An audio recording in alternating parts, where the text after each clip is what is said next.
Jesus, you love me so much,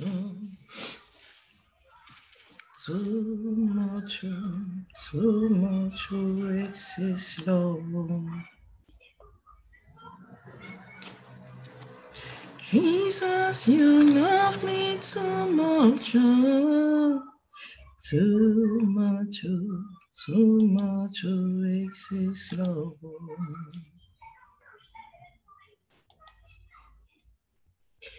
Your love is kind. Your love is kind.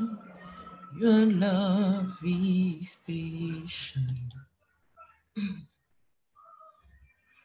You fill my heart. Oh yeah. You sweet so much peace and joy. You're amazing. You make my life feel brand new. You're amazing. You make my life feel brand new. Jesus, you love me too much, oh, too much, oh, too much, oh, excess love. Jesus, you love me too much, oh, too much, oh, too much, oh, excess love.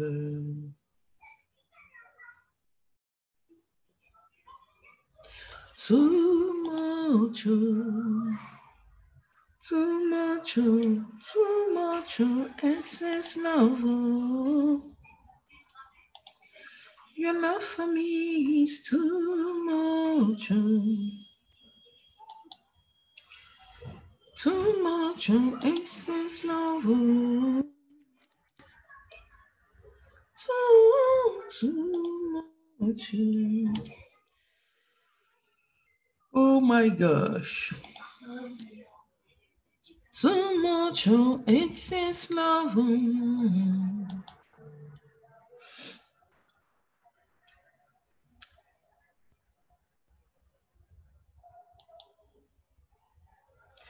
My soul, we magnify the Lord, and my spirit,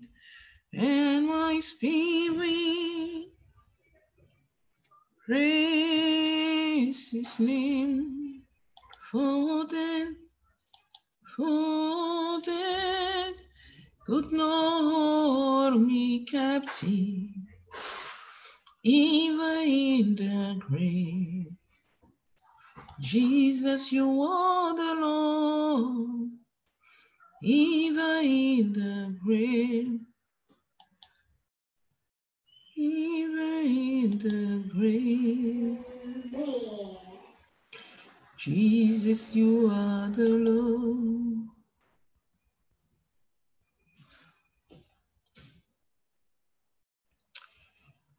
Gloire à Dieu.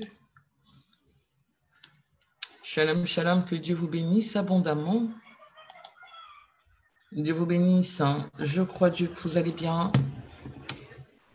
Je crois Dieu que vous allez bien. Moi, by the grace of God, ça va pour le mieux. Hein. Fatigué, mais ça va. Vous pouvez voir avec les cernes que j'ai sur les yeux là.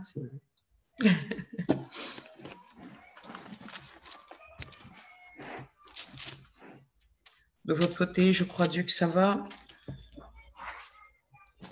Alors, je vous souhaite la bienvenue à tous à notre petite méditation de ce matin, à cette petite exhortation de ce matin, à notre exhortation du jeudi. Gloire à Dieu. Gloire à Dieu, gloire à Dieu, gloire à Dieu. Merci Seigneur.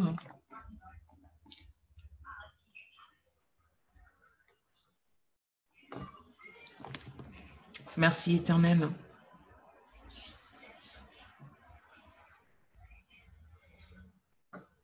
La parole de Dieu que nous allons voir ce soir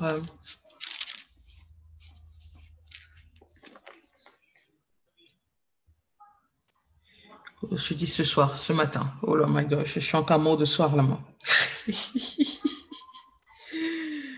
Oh, Jéhovah. Je suis encore mot de soir. Fadal.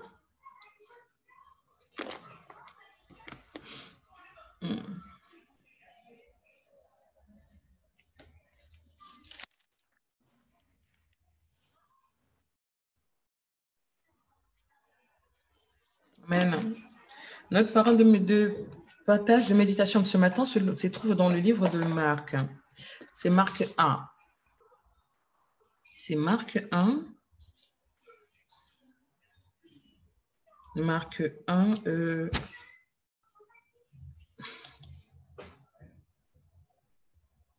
Alors, un instant, je vois quelque chose. Ok. C'est Marc 1. Au Marc 1, le verset 6. D'accord. Alors, en gros, on prendra ça du verset 1 à 6, en gros. Notre partage ce matin se porte sur Marc 1, du verset 1 à 6. Glory be to God. Merci, Seigneur. Shalom à tous. Shalom, shalom, shalom. Que Dieu vous bénisse abondamment. Dieu vous bénisse ceux-là qui viennent de nous rejoindre. Que Dieu vous bénisse abondamment. C'est un plaisir de vous avoir connecté avec moi ce matin. Je crois à Dieu que votre nuit a été, que le réveil aussi a été, et que vous êtes disposés, n'est-ce pas, à pouvoir à avancer dans cette grâce que l'Éternel a disposée en votre faveur en ce jour. Gloire à Dieu.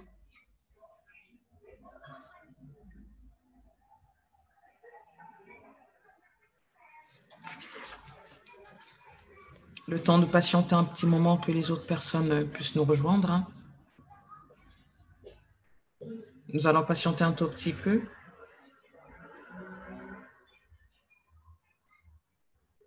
Pour que les autres puissent nous rejoindre.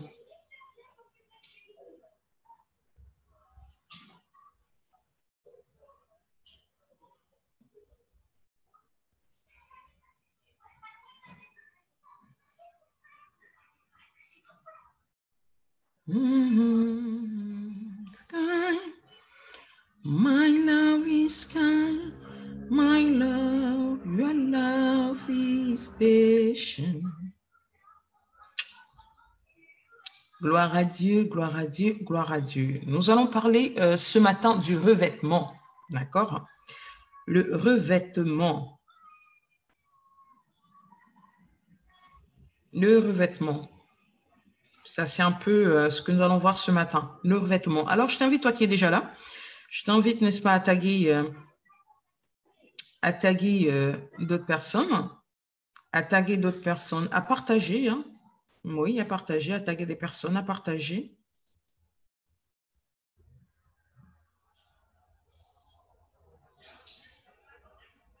Tague d'autres personnes, enfin, que ceux-là qui ne sont pas encore là avec nous puissent nous rejoindre rapidement et que l'on puisse ensemble commencer.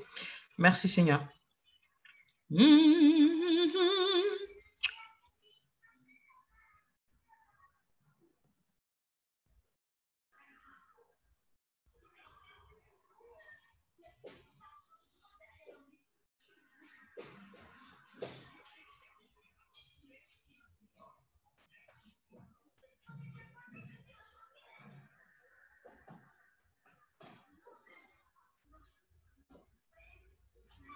Le temps de patienter un petit moment que les autres personnes puissent nous rejoindre. Hein. Alors, je vois que là, ça s'est mis en mode j'ai aussi. Shalom, shalom Agathe. Shalom Agathe, que Dieu te bénisse abondamment. Merci de m'honorer de ta présence.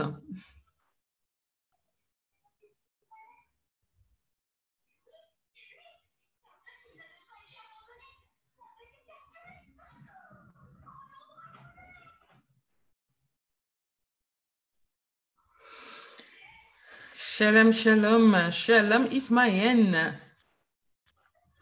Dieu te bénisse, ma chérie.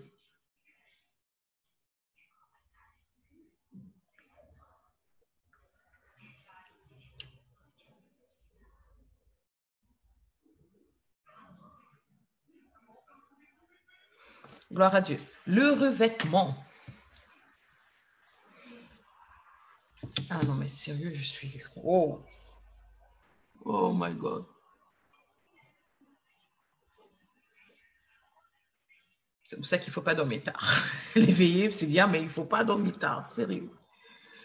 Dormir trop tard, c'est wow. C'est se mettre en mode boum, boum, boum, boum, boum. Dormir tard, c'est se mettre en mode Gloire à Dieu. Merci Seigneur.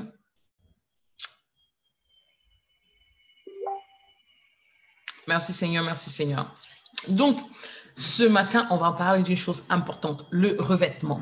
Le revêtement, c'est quoi ton revêtement? Quel est le revêtement que tu portes aujourd'hui? Quel est réellement ton revêtement? On va comprendre un peu le sens, n'est-ce pas, du revêtement. Pourquoi je parle du revêtement? Ça a tout à voir avec la personne que nous sommes, d'accord?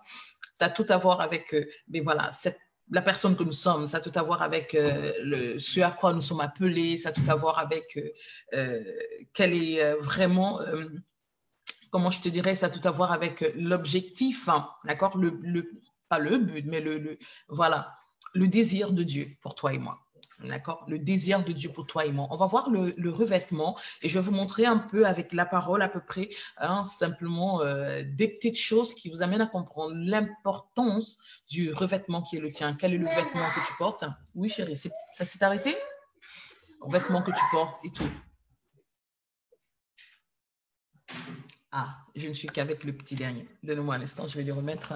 Ah, ça a repris. D'accord. Donc, c'est cela en fait. Hein. D'accord. On parlera du revêtement. Et voilà, c'est quelque chose qui est très important. C'est quelque chose qui bénit énormément. Hein. C'est quelque chose qui est très, très important pour plusieurs déjà, de pouvoir réellement comprendre. Et ça permet aussi aux enfants de Dieu de se positionner, non seulement de se positionner, mais de s'atteler au maximum, hein, de s'atteler au maximum à avoir une certaine conduite de vie, avoir une certaine marche de vie, en fait, si vous voulez. Shalom, shalom du sang, Dieu te bénisse. Shalom à vous sur Zoom, Dieu vous bénisse. Shalom Hortense. D'accord, c'est vraiment ça, en fait. Ça te permet de pouvoir savoir précisément comment te positionner. Ça te permet de savoir, voilà, est-ce que je suis au bon endroit? Est-ce que j'ai ce qu'il faut? Est-ce que je suis revêtie comme il le faut, en fait? Et quand le revêtement n'est pas adéquat, vous vous en rendez compte tout de suite. Hein, vous vous en rendez compte tout de suite. Shalom, shalom, Cornélie, Dieu te bénisse, ma soeur. Tu vous en rendez compte, et quand tu t'en rends compte, ce qui est merveilleux avec notre Père, c'est qu'il nous donne la latitude de pouvoir nous restaurer. Mais il est important de savoir en premier lieu, n'est-ce pas, en quoi réellement consiste ce revêtement, hein, d'accord? En quoi consiste réellement ce revêtement? Et je pense que le revêtement, c'est quelque chose qui nous a été enseigné depuis fort longtemps. C'est quelque chose qui nous avait déjà été enseigné, hein, le revêtement. Dès que l'évangile nous a été apporté, on nous a fait part du revêtement, on nous a parlé de ce revêtement que l'on doit avoir, ce qui nous définit en tant que réellement des chrétiens, des vrais chrétiens, hein, ce qui présente que tu es vraiment un vrai chrétien. Au sein de l'Église, au sein de l'Église primitive, ça n'avait rien à voir avec ce qu'on nous a présenté après, d'accord? Le revêtement de l'Église primitive n'avait totalement rien à voir. Le revêtement dans l'Église primitive permettait à définir l'appartenance spécifique de la personne. Bon, maintenant, dans l'Église de ce siècle, c'était totalement différent. D'accord? Quand les églises évangéliques sont venues, le revêtement, c'était quelque chose qui avait tout à voir avec ton accoutrement. Oui, ça a à voir avec l'accoutrement, mais ça ne se limite pas à là, en fait. Bon, on l'avait totalement limité à là. Hein, c'est pour ça que les gens maintenant étaient devenus des mériamaka, comme j'aime souvent dire, des personnes qui s'habillent la robe jusqu'en bas, on attache le foulard jusque là. Donc voilà, on n'essaye pas de pouvoir... Bon, je vous dirais quoi, des personnes qui ne veulent pas des gens qui refusent même de se maquiller parce que pour eux, le maquillage, c'est du diable. Bon, voilà, ce matin, je ne suis pas maquillée, mais bon, c'est volontaire. Sincèrement, je me suis réveillée à 9h30, donc pour vous dire. Déjà, j'ai dormi pratiquement à 4h, donc je me suis réveillée à 9h30. Mais là, voilà, il y en a tellement qui tiennent compte du revêtement et qui positionnent les personnes, qui jugent qui juge, n'est-ce pas, l'engagement ou la marche de quelqu'un par rapport à son revêtement et par rapport à son habit, si vous voulez. Mais ici, on va parler, le revêtement n'a rien à voir avec ce dont tu es vêtu. Vous savez que moi, je parle autrement. Je ne parle pas de cet être charnel que nous sommes. Hein. J'ai tendance à beaucoup plus parler, d'accord, de l'être spirituel. Parce que pour moi, nous sommes divins, d'accord. Pour moi, hein, je le dis toujours, nous sommes des personnes divines. Nous sommes des personnages divins.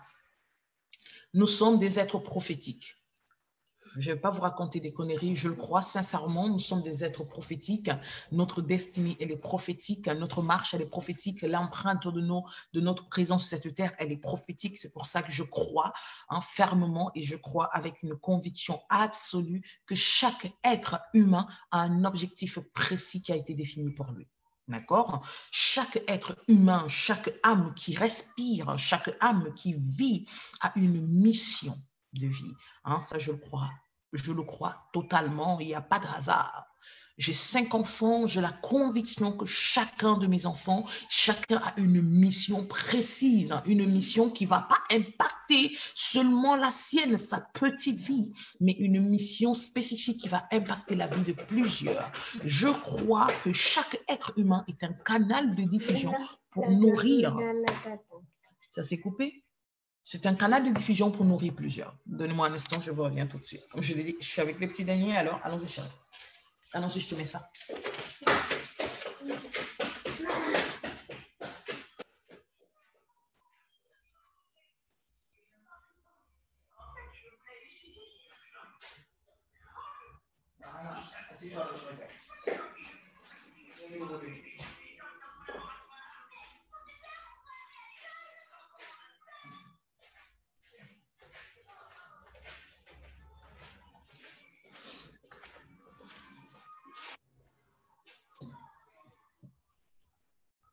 Amen.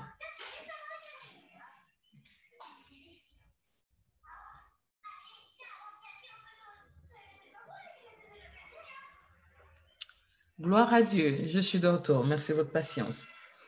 D'accord? Donc là, comme je disais, je le crois totalement. Hein, je crois totalement à cela. J'ai la conviction absolue de cela. Voilà pourquoi je parle ici de revêtement. Le revêtement, c'est ce qui présente cette personne que tu es, cette personne prophétique que tu es, cette mission de vie qui est en adéquation avec cette mission de vie qui est la tienne. Hein. Ça, c'est très important. C'est très, très important. C'est très important. Vous savez, là, on va aller déjà premier dans la parole de Dieu. D'accord? Allons-y ensemble dans le livre de Marc. Allons-y ensemble dans le livre de Marc. Shalom, shalom à tous. Hein. Shalom, que Dieu vous bénisse abondamment. Shalom, je crois Dieu que vous allez bien. Shalom à ceux qui sont sur Facebook avec moi. Shalom à ceux de Zoom. Que Dieu vous bénisse abondamment. Je vous souhaite la bienvenue à cette exhortation matinale. J'aimerais bien, enfin aujourd'hui, le thème de ce matin, je n'ai pas mis en titre, mais voilà, nous allons parler du revêtement. Nous allons parler du revêtement. Le revêtement. Le revêtement, c'est quoi le revêtement? Oui, mais je te l'ai mis. Qu'est-ce que tu veux? Tu veux autre chose? Oh my gosh. Qu'est-ce que tu veux? Viens me montrer.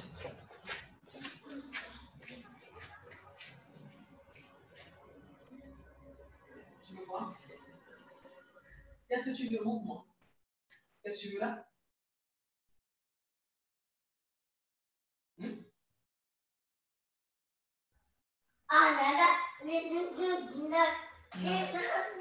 Non, je ne te mets pas celui-là, tu le sais.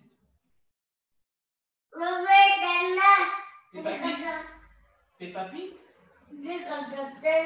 Choupi? Lequel?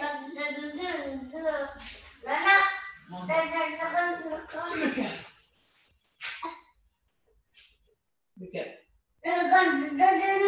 Non, on n'a pas ça. Lequel?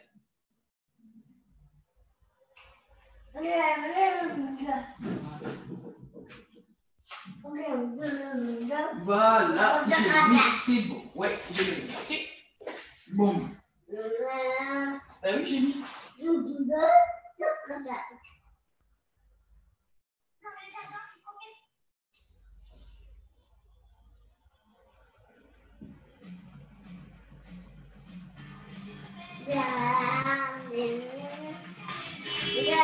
Ouais, bon, maintenant tu regardes, tu ne me déranges plus, s'il te plaît. D'accord? Gloire à Dieu. Désolée. Merci à vous de votre patience. Alors, comme je le disais, nous allons voir la parole de Dieu dans le livre de Marc. Hein. Allons-y dans le livre de Marc au chapitre 1.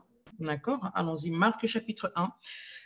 Ici, il est question de Jean-Baptiste. On nous parle de Jean-Baptiste. D'accord? Marc chapitre 1, je vais commencer la lecture.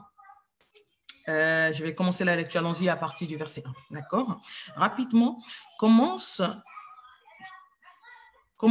de l'évangile de Jésus-Christ, Fils de Dieu. Selon ce qui est écrit dans Isaïe le prophète, « Voici, j'envoie devant toi un messager. J'envoie devant toi un messager qui préparera ton chemin. C'est la voix de celui qui crie dans le désert. Préparez le chemin du Seigneur.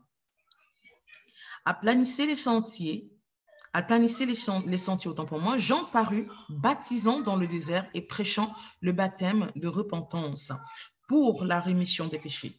Tout le pays de Judée et tous les habitants de Jérusalem se rendaient auprès de lui et confessant leurs péchés, ils se faisaient baptiser par lui dans le fleuve du Jourdain.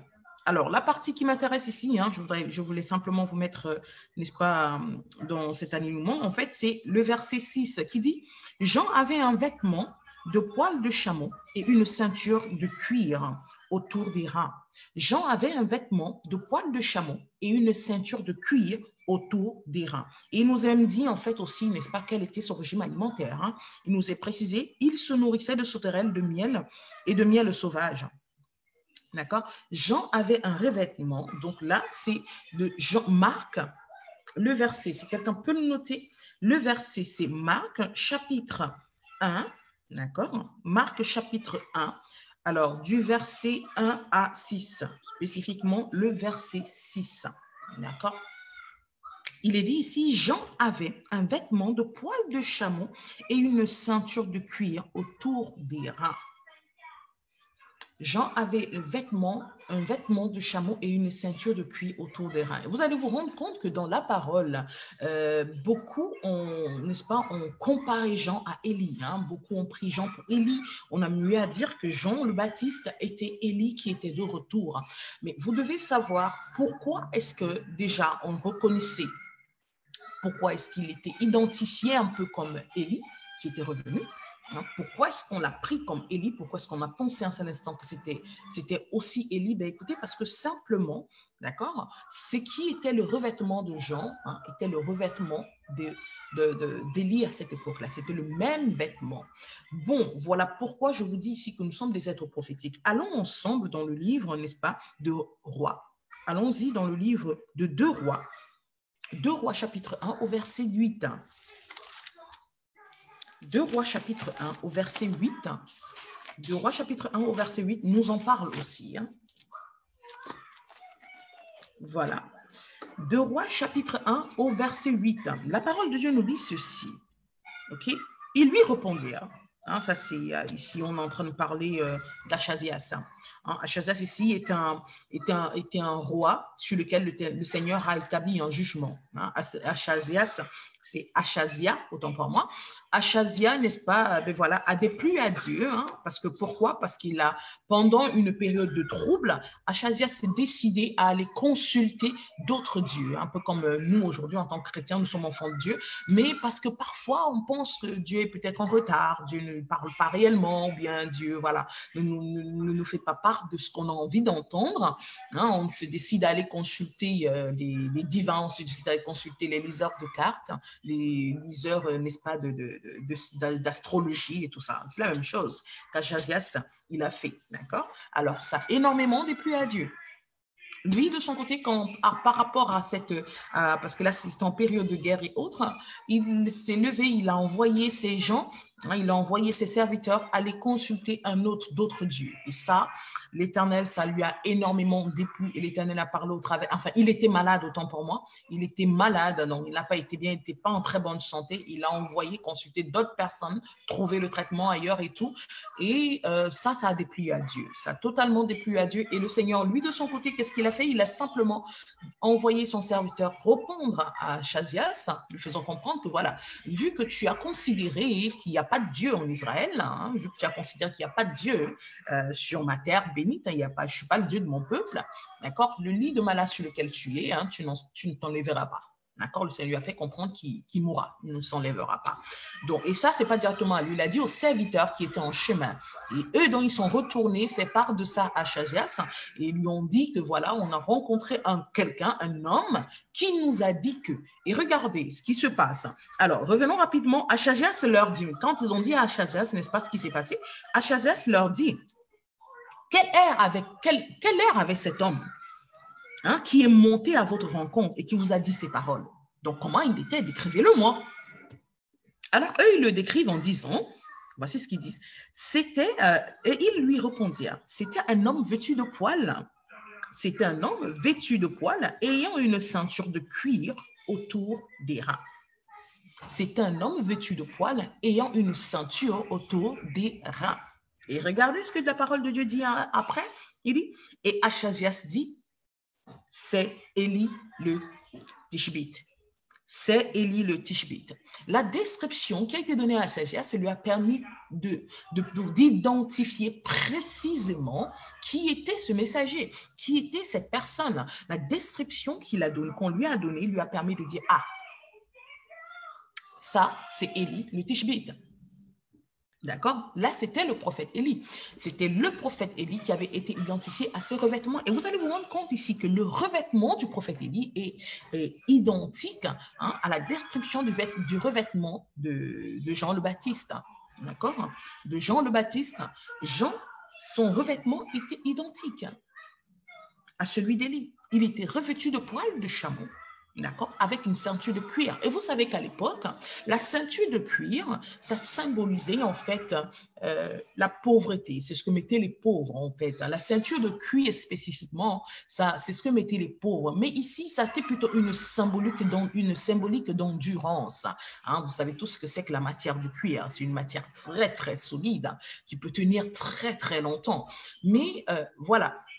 Cette ceinture-là, quand on l'avait autour des reins, ça symbolisait réellement, d'accord, de la pauvreté. Mais ici, de la pauvreté dont il est question, ce n'est pas une pauvreté matérielle, mais c'est le détachement que l'être humain, c'est le détachement que le serviteur en question devait avoir des choses matérielles. Ça symbolisait son acceptation de se détacher des choses matérielles, en fait. Ça symbolisait cela. Les prophètes d'antan, avaient un revêtement spécifique qui était la leur, autant pour moi. Ce revêtement précis définissait leur engagement. On reconnaissait leur engagement par rapport à ce revêtement-là. Et vous devez comprendre aussi que ça n'avait pas seulement tout à voir avec comment ils étaient habillés, mais c'était un style de vie. D'accord? C'était un style de vie qu'on reconnaissait tout de suite. D'accord? Ce n'était pas seulement un appareillage, non, mais c'était un style de vie que l'on reconnaissait tout de suite. Ok, vous allez vous rendre compte que ce soit même au niveau d'Ézéchias, du livre, que ce soit même au niveau, n'est-ce pas, de Jérémie, que ce soit au niveau d'Ézéchiel, les revêtements, la plupart du temps, n'est-ce pas, que demandaient les serviteurs de Dieu, que demandait Dieu à ses serviteurs de prendre, c'était les revêtements d'abandon total, de détachement total. Il se revêtit de sac, te dit-on. Hein, par exemple, on te le dit, si tu vas, par exemple, lire...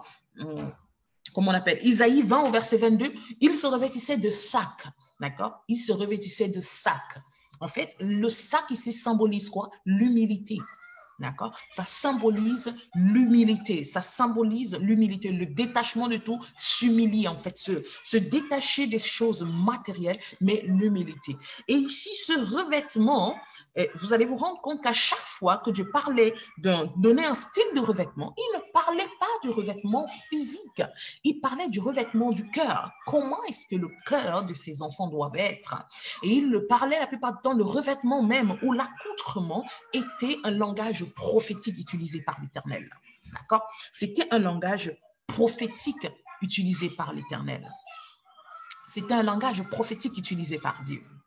Okay? Vous allez vous rendre compte, par exemple, qu'au niveau de Jérémie, par exemple, le Seigneur lui a dit, hein, voilà, le Seigneur lui a dit, mais, n'est-ce pas, enchaîne-toi, attache-toi,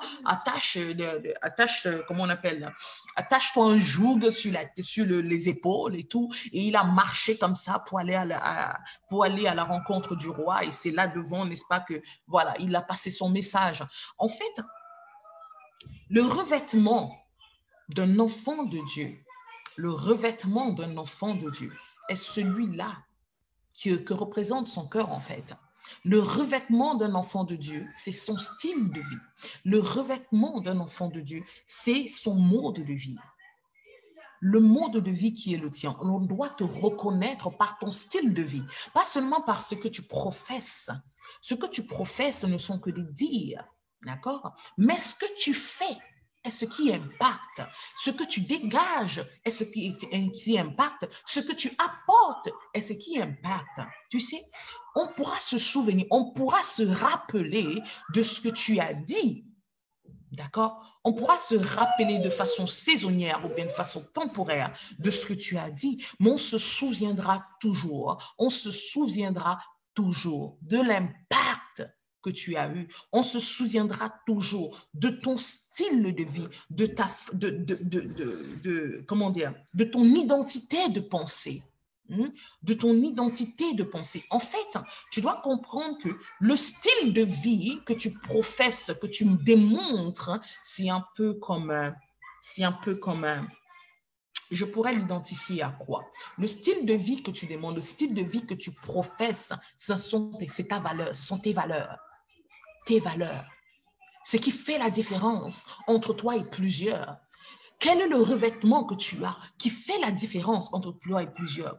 Quel est le revêtement dans tes affaires que tu as qui fait la différence entre toi et plusieurs? Quel est le revêtement dans ton foyer, dans l'éducation de tes enfants, dans ta vie, dans ta marche de foi que tu as qui fait la différence entre toi et plusieurs autres chrétiens? Il y a des millions et des milliers de chrétiens.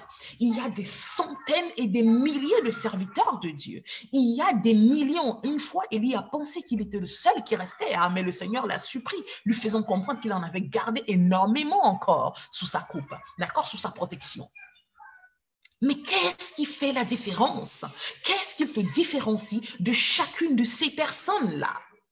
Qu'est-ce qui te différencie? Qu'est-ce qui différencie tes affaires? Qu'est-ce qui différencie ton mariage? Qu'est-ce qui différencie tes enfants? En fait, tu dois comprendre que ton revêtement est la chose qui te met à part. Et la chose qui fait de toi la différence. Et c'est la chose aussi qui attire vers toi les autres. C'est la chose qui dispose de la connexion. Ton revêtement, c'est une chose qui dispose de la connexion. Pourquoi beaucoup allaient voir Jean pour se confesser et se baptiser? Jean n'était pas un prêtre. Jean n'était pas non plus un sacrificateur dans le temple. Ils avaient des sacrificateurs. Il y avait une tradition pour se libérer, n'est-ce pas, du fardeau des péchés. Il y avait une tradition établie par Moïse pour se libérer des fardeaux des péchés. Mais pourquoi les gens allaient vers Jean? Celui-là qui criait dans le désert, celui-là qui était habillé d'un vêtement de poil de chameau et d'une ceinture de cuir. Qu'est-ce qu'avait Jean de particulier pour que les gens sortent de leur routine et se disposent à le suivre et à accepter ce qu'il leur proposait? Qu'est-ce qui faisait la différence? Le revêtement de Jean, son style de vie, parce qu'il savait, il reconnaissait en Jean un prophète de Dieu. Il savait que ce revêtement spécifique, ce revêtement de poil de chameau, qu'on peut appeler aussi de sac, symbolise l'humilité. La ceinture de cuir symbolise quoi? Symbolise simplement le détachement, n'est-ce pas, des richesses matérielles, le détachement des choses matérielles. Ça ne veut pas dire que Jean était pauvre. Je suis désolée, je ne parle pas ici. Et quand on nous a professé tout à l'heure au départ, je vous ai dit qu'on nous a parlé du premier revêtement quand on nous a apporté l'évangile. On disait le revêtement, c'est le revêtement de la pauvreté. Non, ne m'entendez pas mal, ça n'a rien à voir. Du tout, ce n'est pas le désir de Dieu que nous soyons pauvres. Ce n'est pas le désir de Dieu que nous soyons dans le besoin. Sa parole nous dit que voilà, son désir à lui, c'est que nous soyons en très bonne santé, que nous prospérons à tous égards. Et la prospérité à tous égards est celle-là qui visite tous les horizons de notre vie. D'accord? Ça visite tous les horizons de notre vie. Mais qu'est-ce qui fait la différence? Il y a une chose qui doit faire la différence entre toi et les milliers d'autres appelés. Il y a une chose qui doit faire la différence entre toi et les milliers d'autres appelés. Right? Il y a une chose qui doit faire la différence. Ils sont nombreux qui ont des ministères, les ministères prophétiques, évangéliques. On a plusieurs ministères. Shalom, shalom, Boca Vincent, shalom, Michel, Dieu vous bénisse. Il y a plusieurs. D'accord? Il y a plusieurs on est appelé pratiquement à la même fonction. Je vous ai dit que j'ai tendance à dire aux gens que la fonction qui est la nôtre, d'accord, la fonction qui est la nôtre est celle celle-là qui nous est donnée, hein, la fonction qui nous est donnée par le Seigneur. Cette fonction, c'est celle-là qui sont les ministères. Les ministères sont des fonctions, d'accord, c'est une fonction. Si tu es prophète, c'est une fonction. D'accord? C'est vraiment une fonction. D'accord? Alors, beaucoup sont appelés à la même fonction. Mais qu'est-ce qui fait à des fonctions identiques? Mais qu'est-ce qui fait la différence? Qu'est-ce qui fait la différence? Shalom, shalom pour ceux-là qui nous rejoignent, que Dieu vous bénisse abondamment. Shalom à ceux qui nous rejoignent sur Zoom. Shalom, que Dieu vous bénisse abondamment. Ben voilà, écoutez, je vous invite à aimer, mettez des cœurs, partagez, mettez des cœurs, partagez. Partagez, s'il vous plaît. Il est important que quelqu'un entende ce que je dis ce matin. Soyez un canal de bénédiction. Partagez, partagez, partagez. Gloire à Dieu. Amen. Shalom, shalom, Cornélie. Dieu te bénisse, ma soeur. Partagez, partagez, s'il vous plaît. Prenez la peine de partager. Merci à vous. Ne soyez pas égoïstes dans la bénédiction. Ouais. Merci pour les cœurs, Michel. Ben oui, envoyez les cœurs ainsi. La vidéo, l'espère, pourra prendre une autre ampleur, une autre propulsation par Facebook. Envoyez des cœurs si ce que je dis vous semble intéressant. Amen. Gloire à Dieu. Alors, comme je le disais tantôt, ok, donc c'est un peu ça. Qu'est-ce qui fait la différence dans ton revêtement? Vous savez, moi, au départ, dans ma marche de foi, je pense que j'ai déjà eu à partager un petit bout de mes témoignages. De mon témoignage de vie, c'est toute une histoire. Mais sincèrement, quand le Seigneur m'a amené à comprendre, à me positionner dans ma marche et à saisir pleinement quelle était mon identité, bien après tous les troubles, les différents troubles que j'ai bien pu passer, il m'a permis, n'est-ce pas, de saisir totalement quelle était mon identité et de me positionner dans la mission de vie qu'il m'a donnée. Je me sentais un peu perdue. Je ne savais plus trop qu'est-ce qu'il fallait concrètement, comment faire la différence en fait. Je me disais, ok, oui, je suis un enfant de Dieu, c'est vrai, mais voilà, je suis appelé au ministère. Ils sont nombreux qui ont le même ministère que moi, Seigneur. Ils sont nombreux qui sont appelés à ce ministère. Oui, j'ai des dons, mes dons, c'est vrai, ils sont nombreux. Dans le monde, on rencontre des personnes qui ont les dons que j'ai. Dans le Seigneur, on rencontre des personnes qui ont le don que j'ai, mais il n'y a rien d'extraordinaire, hein. Il n'y a rien d'extraordinaire, d'accord? Et au départ, je me refusais à entrer dans cette manifestation de l'onction qui m'habitait. Je ne voulais pas totalement aller dans toute son ampleur, hein. Même encore aujourd'hui, il y a des limitations que je me donne, pour vous dire. Donc, en gros, mais avant, c'était pire. Avant, c'était vraiment pire parce que voilà... Déjà, comme je sortais d'une période de ma vie assez trouble où je ne parvenais pas à totalement me positionner par ce don, sur ce don, et que je ne le comprenais pas, quand j'ai commencé à comprendre vraiment mon don et comment aussi réellement l'utiliser, comment l'utiliser à la gloire de Dieu, ça vous devez le comprendre. Vous pouvez avoir des dons, mais les dons, vous l'utilisez à la gloire du diable. Be careful, c'est réel, ça je peux vous le dire. Comment l'utiliser à la gloire de Dieu? Quand j'ai commencé à comprendre la chose, quand j'ai commencé à comprendre ça, maintenant, il fallait pour moi, que je puisse sortir du lot un tout petit peu. C'était là, ok, Père, mais je n'ai pas besoin de parler. Si je suis dans l'assemblée que je reçois quelque chose, je n'ai pas besoin de dire. Je n'ai pas besoin de dire, je n'ai pas besoin de m'expliquer. Si je ne dis pas, il y a tel qui dira, il y a tel qui va recevoir, il y a tel, voilà, mais je n'ai pas trop besoin, mais est-ce qu'ils vont me croire? Tout un tas de questionnements qui, voilà, est-ce qu'on va comprendre? Est-ce qu'on va me recevoir? Est-ce qu'on va me croire? On va peut-être croire que je veux beaucoup me montrer. Hein, si je commence à dire, on va peut-être croire que je suis en train de vouloir, surtout en assemblée, hein, avec les autres frères et sœurs, les autres bien-aimés, c'était là, ils vont se dire que je veux me montrer. Hein, si je parle, on va dire que je veux me montrer que je prie trop. Moi, si je dis que voilà, je vais montrer, on va dire que je veux me montrer que voilà, que Dieu me parle trop, ou bien que je suis plus, je sais pas moi, plus spirit que les autres. Alors, je ne disais pas, je ne partageais pas, je restais, je gardais ce que j'avais en moi, je regardais ce que je recevais, je ne partageais pas et autres. Mais Dieu ne parvenait pas à m'utiliser comme il fallait. Et parfois, quand une situation même, parfois quand le Seigneur me parlait d'une situation, moi, je m'étais réfugiée dans une chose, dans l'intercession. Il me parlait, au lieu de dire, par peur des représailles, je ne disais pas, et je me disposais plutôt dans l'intercession. D'accord? Mais le problème, c'est que quand il me l'a dit, ce n'était pas uniquement pour que j'intercède, c'était pour que j'intercède et que je partage, afin de prévenir aussi. Mais moi, c'était uniquement l'intercession. Et je refusais de partager par peur des représailles. Parce que je me disais, voilà, non, on va croire que, on va dire que, on va croire que, on va dire que, on va croire qu'on va dire que, shalom, shalom, Zatou, que Dieu te bénisse. On va croire que Dieu, pourtant, non. D'accord? On va croire que, on va dire que, alors je refusais d'aller plus loin. Je refusais d'aller plus loin. Et c'est là que le Seigneur, lui, particulièrement, à un moment où j'ai eu des reproches, des réprimandes, ça vous devez comprendre aussi. D'ailleurs, je parlais encore de ça en début de week-end, en début de semaine, autant pour moi. J'ai eu beaucoup de points. Tu dois avoir des réprimandes. Reconnais avoir. Et moi, particulièrement, j'ai beaucoup de réprimandes de mon père de temps en temps. J'ai des réprimandes de l'Éternel de temps en temps. Ça, il faut que je vous le dise. Sincèrement, oui. De temps en temps, le Saint-Esprit me dit, allez, stop. Arrête-toi là, écoute-moi bien, il y a telle chose qui n'est pas bon. Je reviens. Allez, il ne faut plus mélanger à Dieu en train d'enseigner, le Dieu en train de partager. Qu'est-ce que tu veux?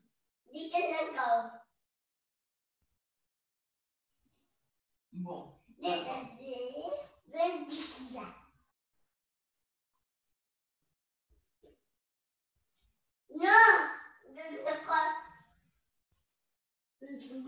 Bon, je mets le papier, ok?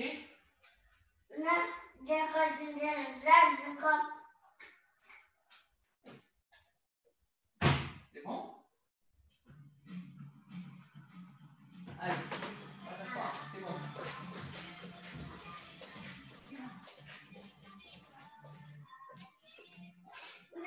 C'est pas évident d'être maître-eneur, c'est pas évident d'être on dit quoi? Prophétesse, non, comment on appelle ça? On dit par exemple mère-preneur quand c'est pour les mères entrepreneurs. Allons-y, serve-preneur. Non, serve, je sais pas. Mère, serve, pour dire des mamans dans le service. Fada, c'est pas évident d'être parent, mon Dieu. Amen. Et là, en plus, je suis toute seule avec lui les autres, en vacances. Donc là, je suis avec lui. Alors, comme je disais, en fait, c'est un peu ça. Donc, les réprimandes, le Seigneur me le fait, les réprimandes, et par sa miséricorde, ça me permet de prendre le recul, ça me permet de restaurer mes voies. Il faut apprendre aussi à accepter les réprimandes, à accepter, n'est-ce pas, les reproches, à accepter les mises au point. Il faut faire des mises au point avec Dieu. C'est important de faire des mises au point avec Dieu. Sincèrement, faites des mises au point dans votre marche de foi.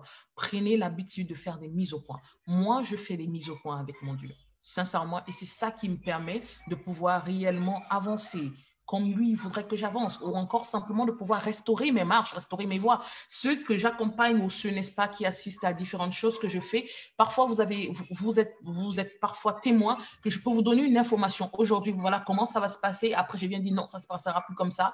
Voilà, comme si, voilà, maintenant, malheureusement, non. J'ai dit, le Seigneur m'a dit non, on ne fera pas ça comme ça. Donc, voilà, c'est ça en fait. Non, Abraham, s'il te plaît. Non, non, non. Monsieur, je ne suis pas d'accord avec toi. Tu regardes à côté quand je parle. Non, vas-y. Moi, je ne veux plus. D'accord? Donc, c'est ça, en fait. Et quand vous vous laissez totalement, quand vous acceptez que le Saint-Esprit soit votre compagnon de vie dans cette marche-là, il vous permet à chaque fois de vous reconnecter à votre revêtement. Donc, moi, il a fallu que le Seigneur, lui, avec son esprit, qui puisse me permettre de me repositionner dans mon revêtement. Non, je ne te mets plus, j'ai déjà mis, va regarder maintenant. Non, c'est bon, là, tu es en train de vouloir seulement me déranger. Non, va mettre ça là-bas. C'est ça, en fait. Il a fallu réellement que, voilà, que je puisse, n'est-ce pas, avec le Saint-Esprit, que je puisse réellement redresse my step, comme on dit souvent, comme on dit en anglais, tu vois, que je puisse restaurer ma marche, que je puisse réellement me connecter à ce qu'il fallait que je fasse. Il fallait que je trouve mon vêtement. Il fallait que je trouve mon vêtement et que je me positionne, que je ne me prenne plus comme le commun des serviteurs, bien comme tous les serviteurs, mais que je puisse me positionner dans la servante que je suis. Il fallait que je me positionne dans la servante que je suis. Tout simplement.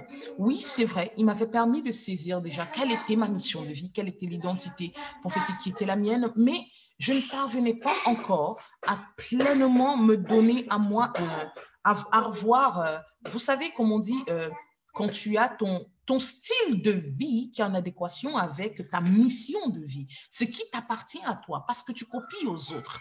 D'accord? Parce que tu prends aux autres, mais ce qui t'appartient à toi. Et je ne vous mens pas, chaque enfant de Dieu a un style de vie spirituel, un style de vie prophétique qui lui appartient. Quand je parle de style de vie ici, je veux parler réellement de ce caractère divin qui est le tien. Tu as un caractère divin qui t'appartient, même s'il est totalement connecté à celui de Christ, mais tu as en fait, tu es cette personne unitaire avec Dieu. D'accord? Nous ne sommes pas communs. Nous sommes en unité avec lui. C'est pour ça que les relations avec l'Éternel sont réellement individuelles, sont réellement personnelles. Parce que toi, par exemple, que je vois et que je semble vouloir condamner à tout bout de champ, parce que tu ne marches pas, pour moi, selon ce que Dieu dit dans la parole que je connais, d'accord? Mais je peux te condamner, mais pourtant l'Éternel, lui, ne le fait pas. D'accord? L'Éternel, lui, pour lui, voilà, ça lui permet plutôt à autre chose. Ça l'amène plutôt à te conduire autrement. D'accord? Donc, c'est vraiment pour dire, on a des styles de marche de vie vraiment prophétiques totalement différents. Totalement différents. Et tu dois rechercher ta particularité. Quelle est ta particularité? Oui, tu as reçu de Dieu un ministère, mais quelle est la particularité de ton ministère? Il peut être identique. Ça peut être un ministère prophétique comme les autres ministères prophétiques. Ça peut être un ministère de prophète intercesseur. Il y a différents types de prophètes, d'accord? Mais quel que soit le ministère, il y a différents types de pasteurs aussi, hein, vous devez le savoir. Enfin, pour vous dire, en gros, c'est pour dire que chacun a un caractère. C'est dans ce caractère de service que toi, tu te définis. C'est dans ce caractère-là que tu te revêtis. Voilà pourquoi Jean pouvait être totalement connecté à Élie, parce qu'il avait le caractère d'Élie. Élisée était le fils d'Élie, mais Élisée a même reçu, en plus, il a même reçu une double portion. Donc, Élisée avait la double portion de l'onction qui coulait dans la vie d'Élie, mais Élisée n'a jamais été comparé à Élie. D'accord? Il n'a jamais été comparé à Élie parce que le caractère de service qu'avait Élie n'avait rien à voir avec celui d'Élisée. Mais pourtant, il avait été facile, et il a été facile d'identifier Jean le Baptiste à Élie à cause de ce caractère dans le service.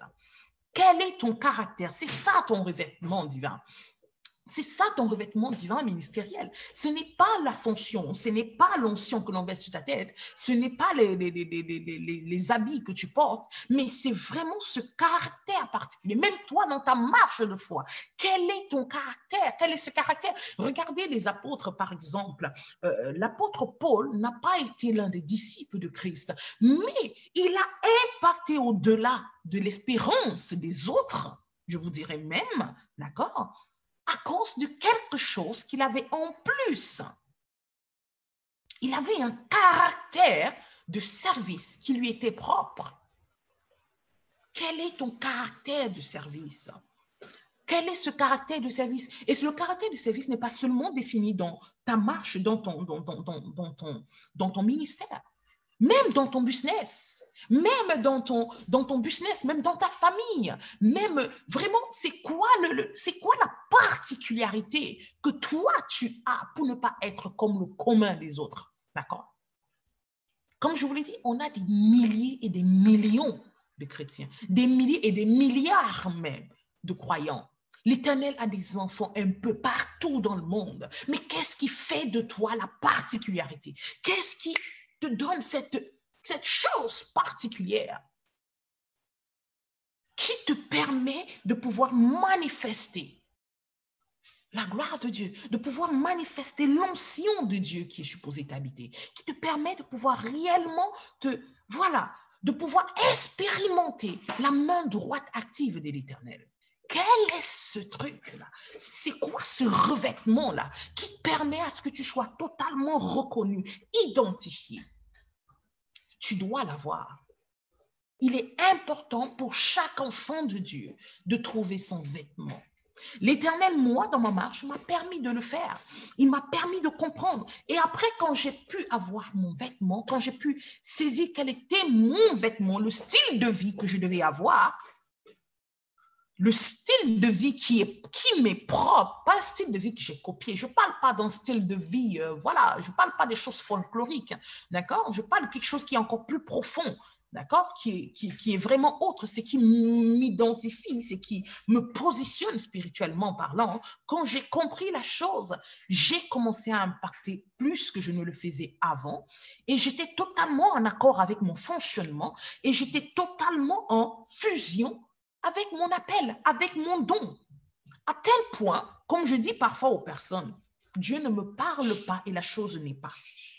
Je le dis parfois avec tellement de conviction et d'assurance que parfois on me dit, non mais tu es sérieux? Je sais ce que je dis et je sais pourquoi je le dis. Je sais quelle est l'alliance qui parle dans ma vie. Je sais quelle est l'alliance de service dans lequel j'avance. Je sais quel est le positionnement. Je sais quel est le revêtement qui est le mien.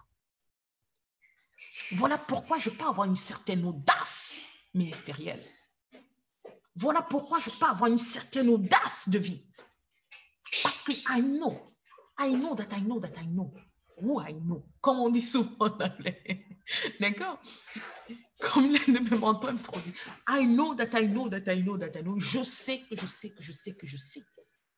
Et ça a donné un caractère spécifique à mon ministère. Ça a donné un caractère spécifique à mon fonctionnement. Qu'il y a une différence. Il y a une partie, il y a un petit truc qui est différent. Je peux ne pas être la plus grande des voyantes, prophète. Je ne peux ne pas être celle qui a les plus grosses, les paroles les plus puissantes. Je peux ne pas être celle qui fait descendre le feu du ciel comme ils le font. Je peux ne pas être comme. Je peux ne pas être, être visible, reconnu par le monde entier.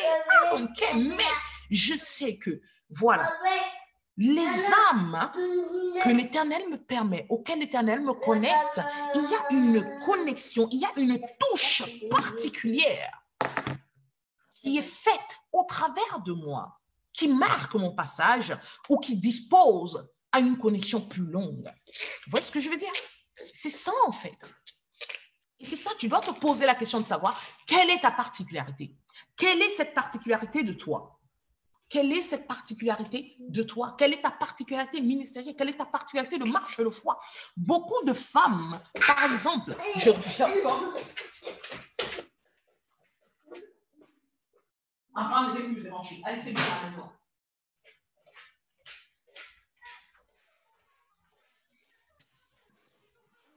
Amen.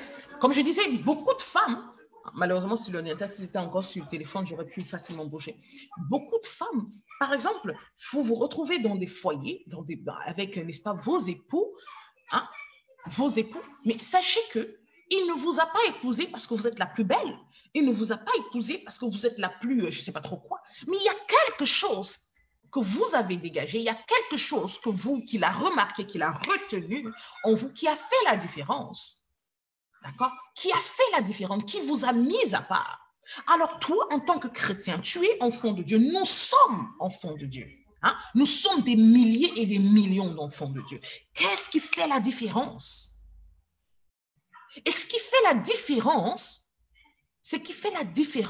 c'est la chose qui impacte de la part de Dieu dans la vie de plusieurs. C'est la chose qui marque ton empreinte. C'est la chose, n'est-ce pas, qui maintient ton empreinte à perpétuité. C'est la chose que Dieu utilise le plus pour réellement imprégner cette terre de ta présence.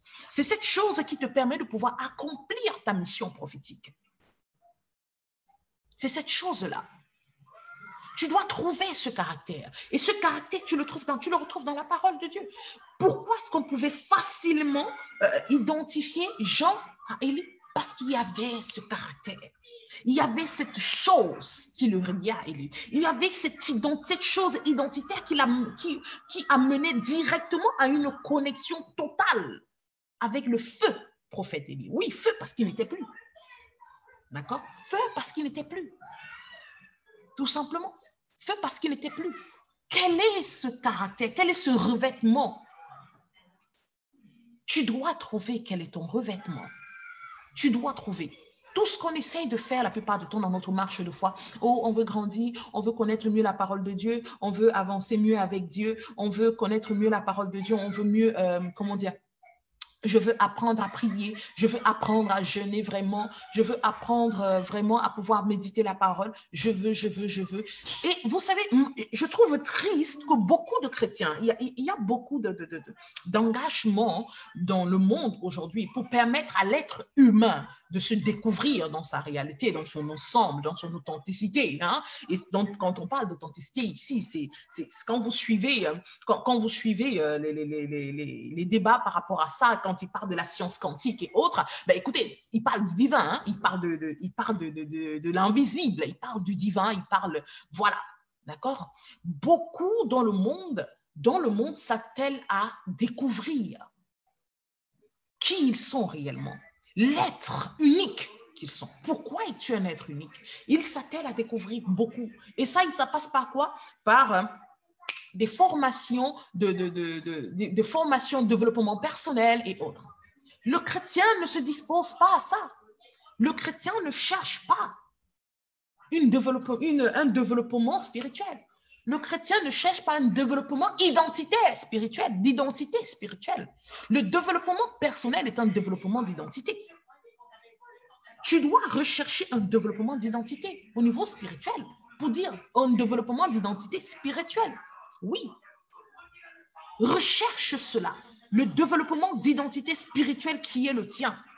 Tu dois t'atteler à ça. Tu dois t'atteler à ça. C'est là-dedans que tu parviens à définir ce truc particulier que tu as.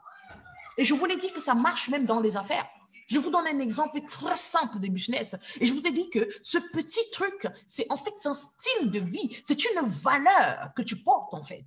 Et à laquelle, quand tu la saisis, quand tu sais que tu la portes et que tu la mets en avant, les autres autour de toi adhèrent à celle-là. Les autres s'y reconnaissent. À une valeur que tu professes, c'est quelque chose que tu professes auquel les gens vont s'identifier. Beaucoup de gens s'identifiaient à Jean. Voilà pourquoi ils venaient. Ils s'identifiaient à ce que Jean professait, à ce que Jean montrait, à ce qu'ils reconnaissaient en lui.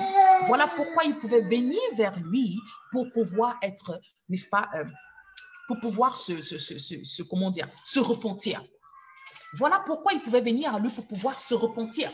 Voilà pourquoi ils pouvaient revenir à lui pour pouvoir, n'est-ce pas, tout simplement, voilà. Ouais, mais si tu viens avec moi, tu me laisses enseigner. Ou tu t'envoies.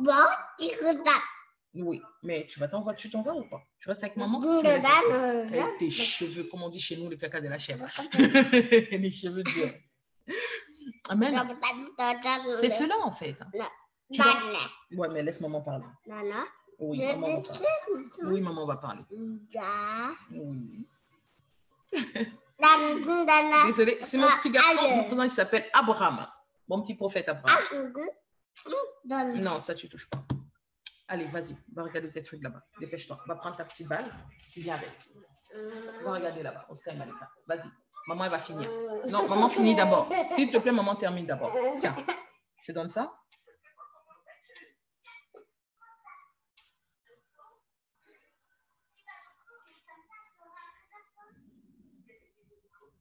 Bon, vas-y alors.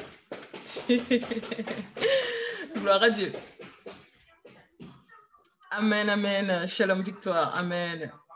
Amen. Comme je le disais, d'accord, vous voyez à peu près. Donc, et c'est cela. Donc, dans des entreprises, que ce soit dans ton business, Quand je parle ici, on va dire, oh oui, mais c'est trop spirituel, c'est des histoires de Dieu, comme c'est un sort de langage. Mais je te dis qu'on a, on a des clés pour des choses, ce sont des clés pour notre réussite de marche de foi. Ce sont des clés pour la réussite dans l'entrepreneuriat. Ce sont des clés pour la réussite dans ton couple, dans l'éducation de tes enfants, dans l'impact que tu peux apporter autour de toi. C'est authentique. C'est une clé importante et précieuse. Il faut que tu la trouves.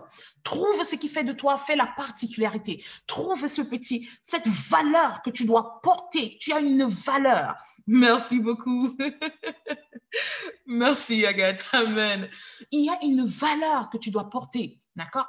Il y a une valeur que tu dois porter. En fait, il y a quelque chose. Je ne parle pas de la valeur commune. Il y a quelque chose. Il y a un petit truc. Je vous donne un exemple très simple. Parlons, par exemple, au niveau entrepreneuriat. Parlons, par exemple, d'une entreprise qui cartonne aujourd'hui et qui est la number one dans tout ce qu'elle fait. Right? Elle est number one dans tout ce qu'elle peut faire. Elle est vraiment un dans tout ce qu'elle peut prophétiser. Elle est un dans tout ce qu'elle peut présenter. Parlons, je vous parle de qui ici? Je vous parle d'Apple.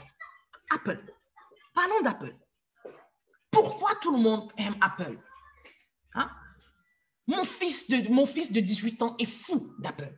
Ma fille de 15 ans, elle est folle d'Apple. Je ne comprends pas cette histoire de Apple. D'adolescents jusqu'aux personnes âgées.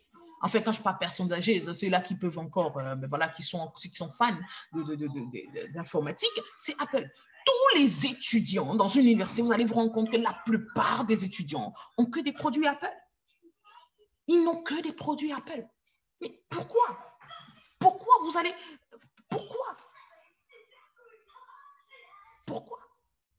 On va dire, oh non, c'est parce que voilà, c'est comme avait dit quelqu'un une fois, oh non, c'est une société, avec déjà Apple. Il parle de la pomme. La pomme, c'était le péché. La pomme qui était maudue, c'est la pomme du péché. Bref, on commence à analyser et tout. Mais écoutez, il y a une chose qui est vraie, c'est que Apple porte une valeur.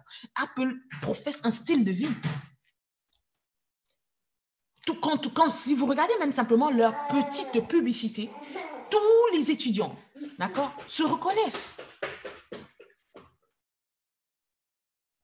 Ils professent un peu, ils partagent un peu ce qu'ils sont en train de montrer. C'est quelque chose qui est totalement, que beaucoup de personnes portent dans leur mindset. En fait, il y a beaucoup de personnes qui pensent certaines choses dans leur tête. Ils portent un peu, n'est-ce pas, ils professent un peu ce genre, comment dire, de pensée révolutionnaire. Hein? C'est un peu...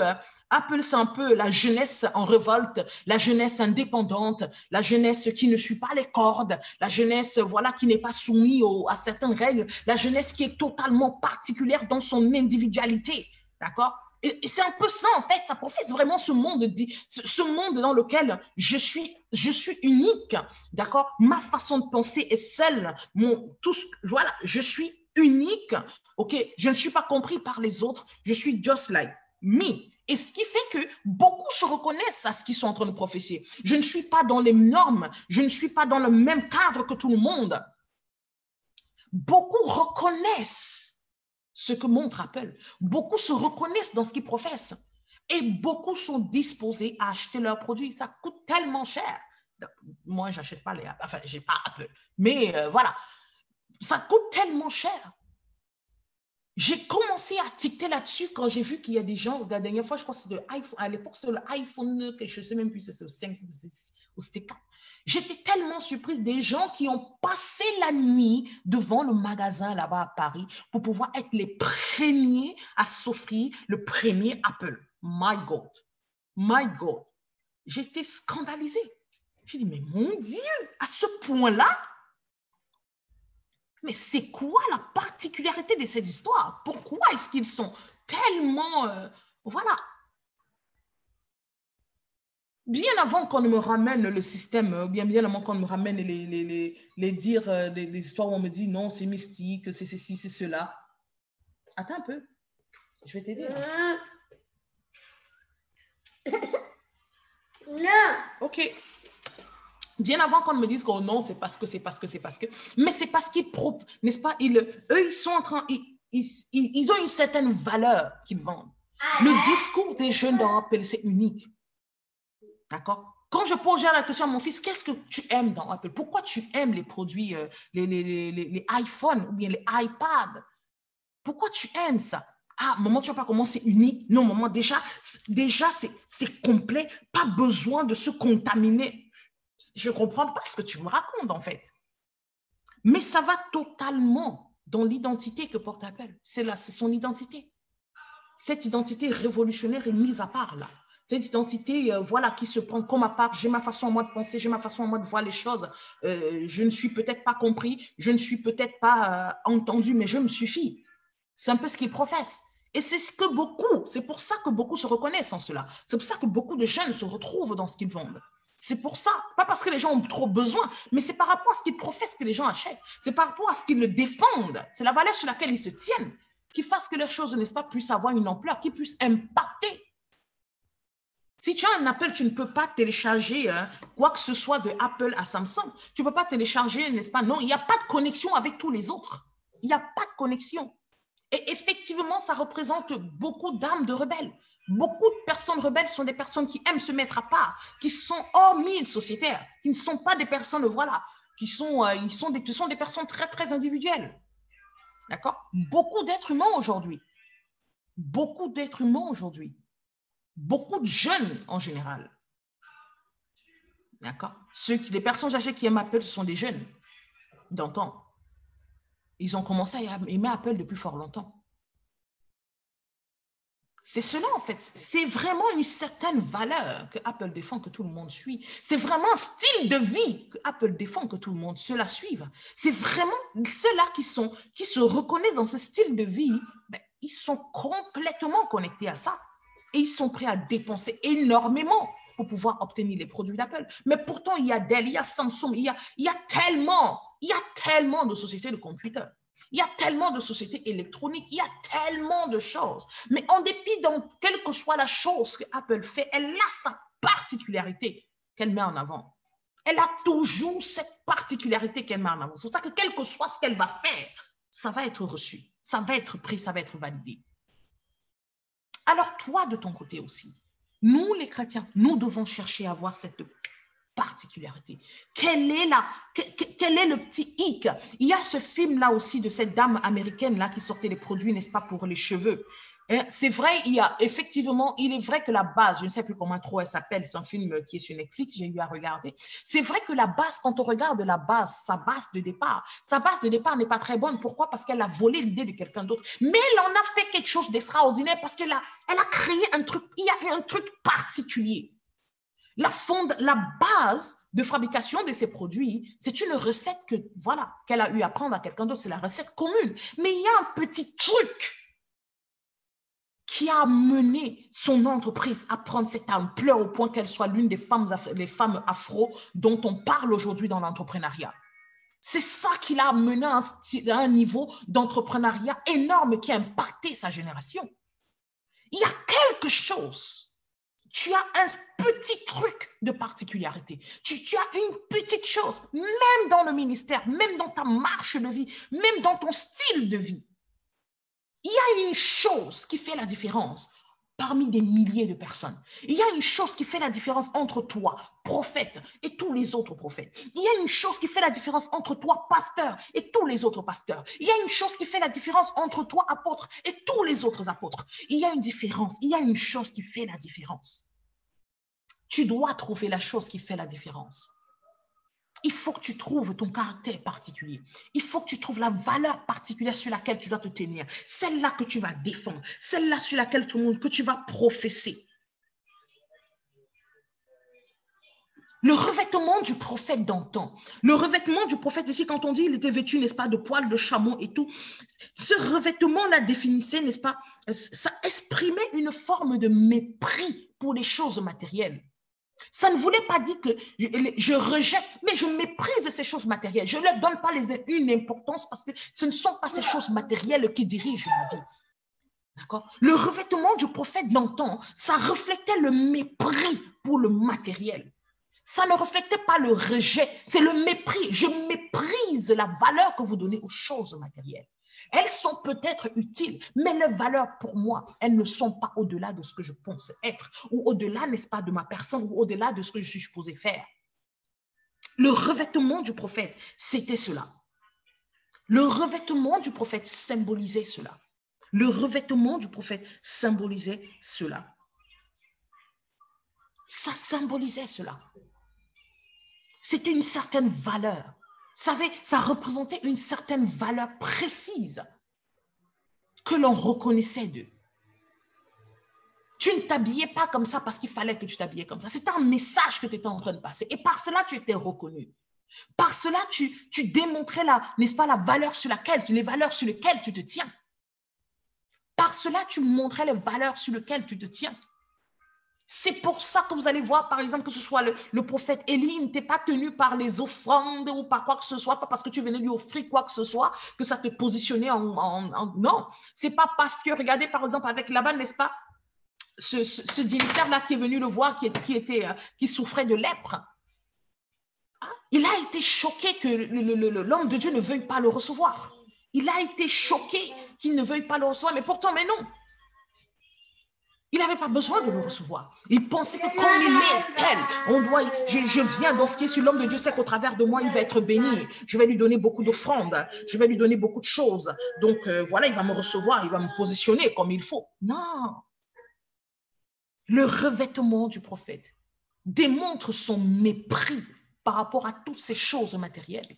Donc, ce qui fait que quand tu en es conscient et que tu l'as et que tu vas même vers le prophète, tu sais qu'il ne faudrait pas mettre le matériel en avant, ces choses matérielles en avant. Quand tu allais, n'est-ce pas, vers ce prophète-là, tu savais qu'il ne fallait pas mettre ces choses matérielles en avant. Mais regardez les autres prophètes, par exemple, qui étaient à la cour du roi, qui étaient à la cour de roi et qui donnaient parfois des prophéties uniquement pour plaire, un peu comme quand vous lisez dans le livre de Jérémie. Ces prophètes-là, n'est-ce pas, ce prophète-là, n'est-ce pas, pour lequel le Seigneur ce prophète qui a osé se lever contre Dieu en brisant le jour que l'Éternel avait fait déposer sur le cou de Jérémie pour parler au roi. Regardez un peu les prophètes de la cour des rois, de ce prophète-là. Son revêtement reflétait aussi les valeurs qu'il défendait. Les valeurs qu'il défendait chez lui, c'était les valeurs, n'est-ce pas, des richesses, le matériel, n'est-ce pas, l'acceptation des autres. C'était vraiment l'acceptation, la reconnaissance des autres, le praises des autres. C'était un peu ça qui l'intéressait. Mais toi, quel est le revêtement qui est le tien? En quoi dois-tu faire la différence? Moi, j'ai décidé quel devait être mon revêtement. Et je fais la différence. Je n'ai pas besoin d'être connu. Je n'ai pas besoin d'être populaire. Je n'ai pas besoin d'avoir des milliers et des millions de personnes qui me suivent. Une seule âme qui prête attention à ce que je dis est importante. Que vous soyez des centaines, des millions ou des milliers. Vous êtes une personne. Quand je parle à une personne. Que vous soyez des milliards de personnes qui m'écoutez, quand je parle à une seule âme. Quand je suis même invitée, n'est-ce pas, et que je vais quelque part pour pouvoir simplement rendre ministère, je parle à une personne. Et la plupart du temps, j'aime bien dire tu. Il y a une servante de Dieu qui m'a demandé une fois, mais pourquoi tu dis toujours tu? Non, mais tu dois faire ceci, tu dis, parce que je parle à une personne. Je parle à une personne, mais tu es toujours en train de parler à la deuxième personne du singulier. Tu es toujours en train de dire tu es, parce que je parle à une personne. Que vous soyez des centaines ou des milliers, c'est à une personne que je parle, c'est à une âme que je parle. Celle-là que je parle se reconnaît et elle saisit le message. Si vous êtes des milliers d'âmes et que vous reconnaissez, gloire à Dieu. Mais que ce soit une ou des milliers, mon message ne doit pas changer. Ça aussi fait partie de ma particularité. Ça aussi fait partie de ma particularité. C'est pour ça que depuis 2012, que ce ministère a pris vie, en dépit de toutes les oppressions, de toutes les difficultés que j'ai pu traverser en celui-ci, j'ai refusé de me corrompre. J'ai refusé de me corrompre. Et même quand il s'est avéré qu'il a fallu que je me conforme à changer le message, le Seigneur, dans sa miséricorde et son amour, m'a ramené et m'a dit, voilà le message que je t'ai donné. Arrête, stop that. Ne va pas là, arrête. Dernièrement encore, il m'a fait go back, allez, come back here. Stop. Ce que tu fais, c'est pas ça. Voilà, c'est pas ça, c'est pas là que je t'amène. Stop that. Va comme ça. J'ai dit, ok, Père, j'ai compris. L'Éternel, dans son humilité, est là pour te diriger. N'aie pas peur de la valeur des valeurs que tu portes. Et parfois, la plupart du temps, nous sommes conscients de la valeur que nous portons. Nous sommes conscients de cette chose que nous avons. Mais nous refusons de le mettre en essai. Nous refusons de l'accepter, de le mettre en avant. Et que cela devienne, n'est-ce pas? Cela devienne la connexion spécifique. La démonstration de l'identité qui est la nôtre. Nous le refusons parfois. Parce que nous voulons faire comme tout le monde. Nous voulons être comme tout le monde. Nous voulons paraître comme tout le monde. On veut impacter comme tout le monde. On veut faire les choses comme tout le monde. Vous n'êtes pas tout le monde. Tu n'es pas tout le monde. Ton entreprise d'accompagnement n'est pas comme celui de tout le monde. Ton entreprise de coaching n'est pas comme celui de tout le monde. D'accord? Tu n'es pas tout le monde. Ton service de couturier, ce n'est pas comme tout le monde. De cordonnier, ce n'est pas comme tout le monde. D'aide à la personne, ce n'est pas comme tout le monde. Non, tu as ta particularité. Et cette particularité, tu dois la démontrer. Elle doit être enregistrée. Elle doit être reconnue.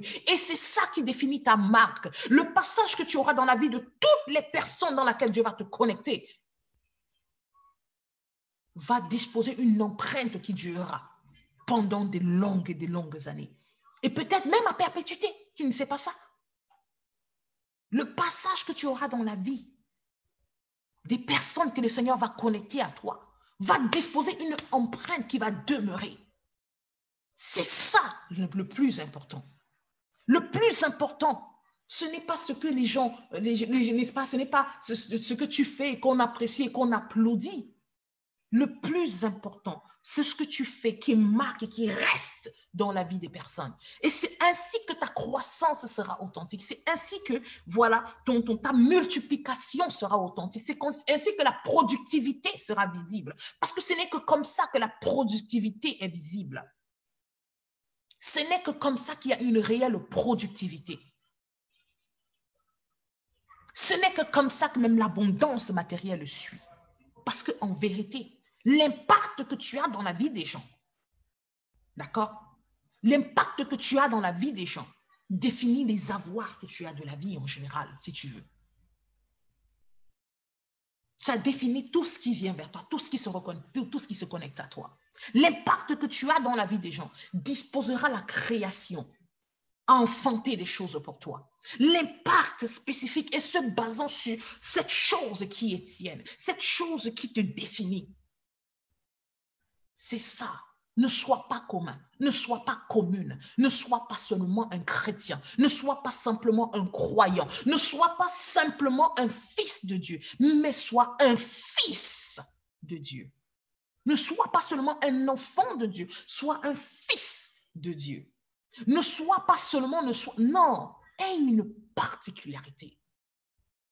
Et tiens-toi là-dessus. Et tu vas voir que celle-là va t'accompagner dans tes affaires, dans ta vie, dans ton mariage, dans tes relations familiales, dans tes relations, dans tout ce qui t'environne. Ça va t'équiper, ça va t'accompagner à ce niveau-là. Et ça va te permettre d'impacter la vie de plusieurs à tous les niveaux, d'impacter ton environnement, d'impacter ta famille, d'impacter tes enfants. Ça va te permettre de pouvoir avoir une marche de foi fluide, sans aucune oppression.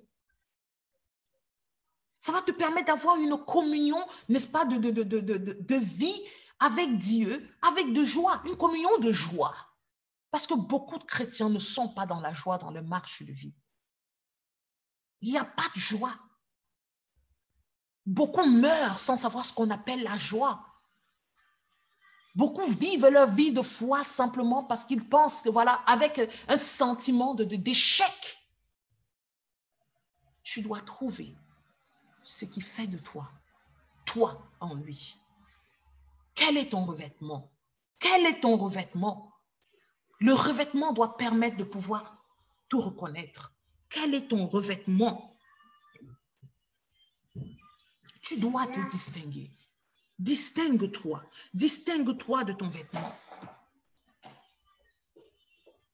Que ce soit dans Zacharie 3, n'est-ce pas, au verset 4, c'est défini. Tu vas voir que le revêtement, Dieu utilisait le revêtement pour parler de la particularité des choses qu'il avait à faire. Quel est le revêtement? Et ce revêtement, c'est ce revêtement de cœur qui doit être le tien. Quel est ton revêtement? Quel est ton revêtement? Donc voilà, bien-aimés. Je suis arrivée, n'est-ce pas, dans le temps qui m'est reparti. Quel est ton revêtement? Quel est ton revêtement? Quel est le revêtement qui est le tien? Le revêtement qui est le tien est très important. Donc, trouve ce revêtement qui est le tien, s'il te plaît. Accroche-toi-y. Et parfois, beaucoup d'entre vous, vous savez déjà. Shalom Magali, shalom, Dieu te bénisse. Beaucoup d'entre vous, vous savez déjà quel est votre revêtement. Vous savez déjà cette chose particulière qui fait la différence, mais vous ne l'acceptez pas. Ou encore, vous avez peur. Ou encore, vous avez peur d'être rejeté, de ne pas être accepté, de ne pas être compris. Vous avez peur, n'est-ce pas, de ne pas peut-être imparter comme il faut, de ne pas peut-être faire les choses comme il faut, de ne pas plaire à tout le monde. Bien-aimé, on n'est pas dans notre marche. La seule personne à qui on doit plaire, c'est Dieu. Et nous-mêmes. Tu dois plaire à Dieu et à toi-même. Yeah. Tu dois plaire à Dieu et à toi-même. Apprends à être satisfaite de toi.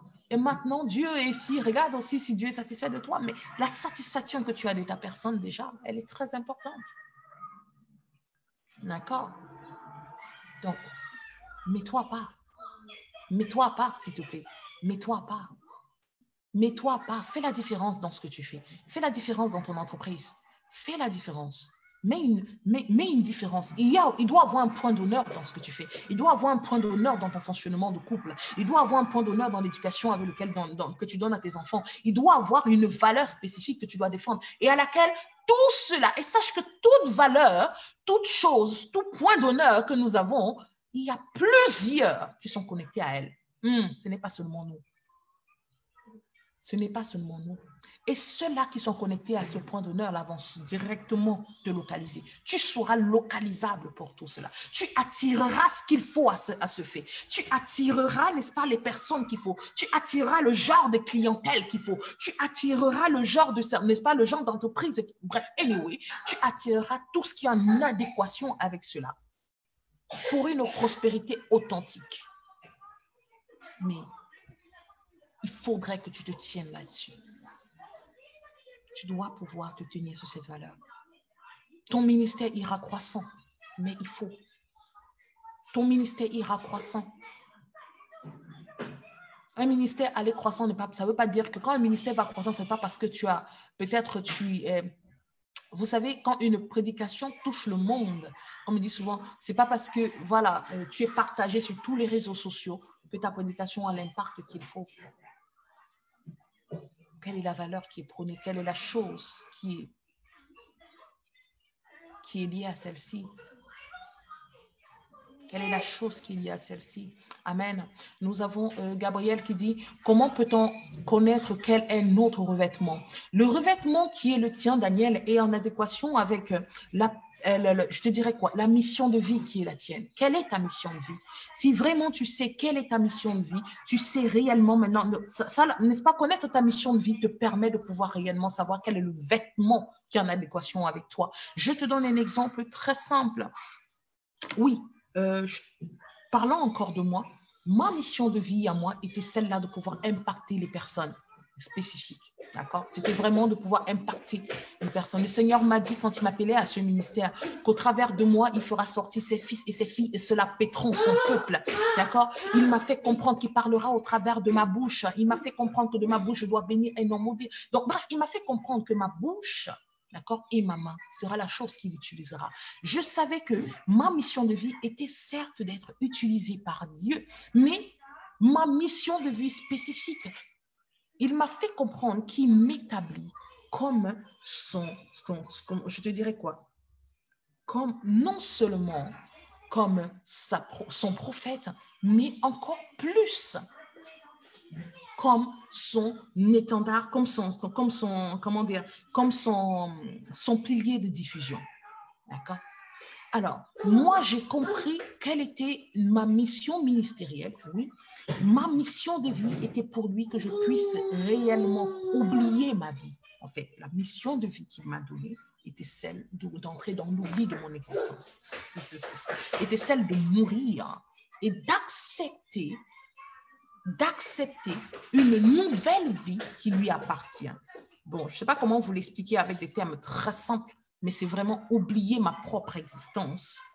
D'accord? C'est oublier ma propre existence, mais oublier mes besoins, oublier mes désirs, réellement uniquement me connecter, hein? Que mes désirs soient ses désirs, mes besoins soient ses besoins.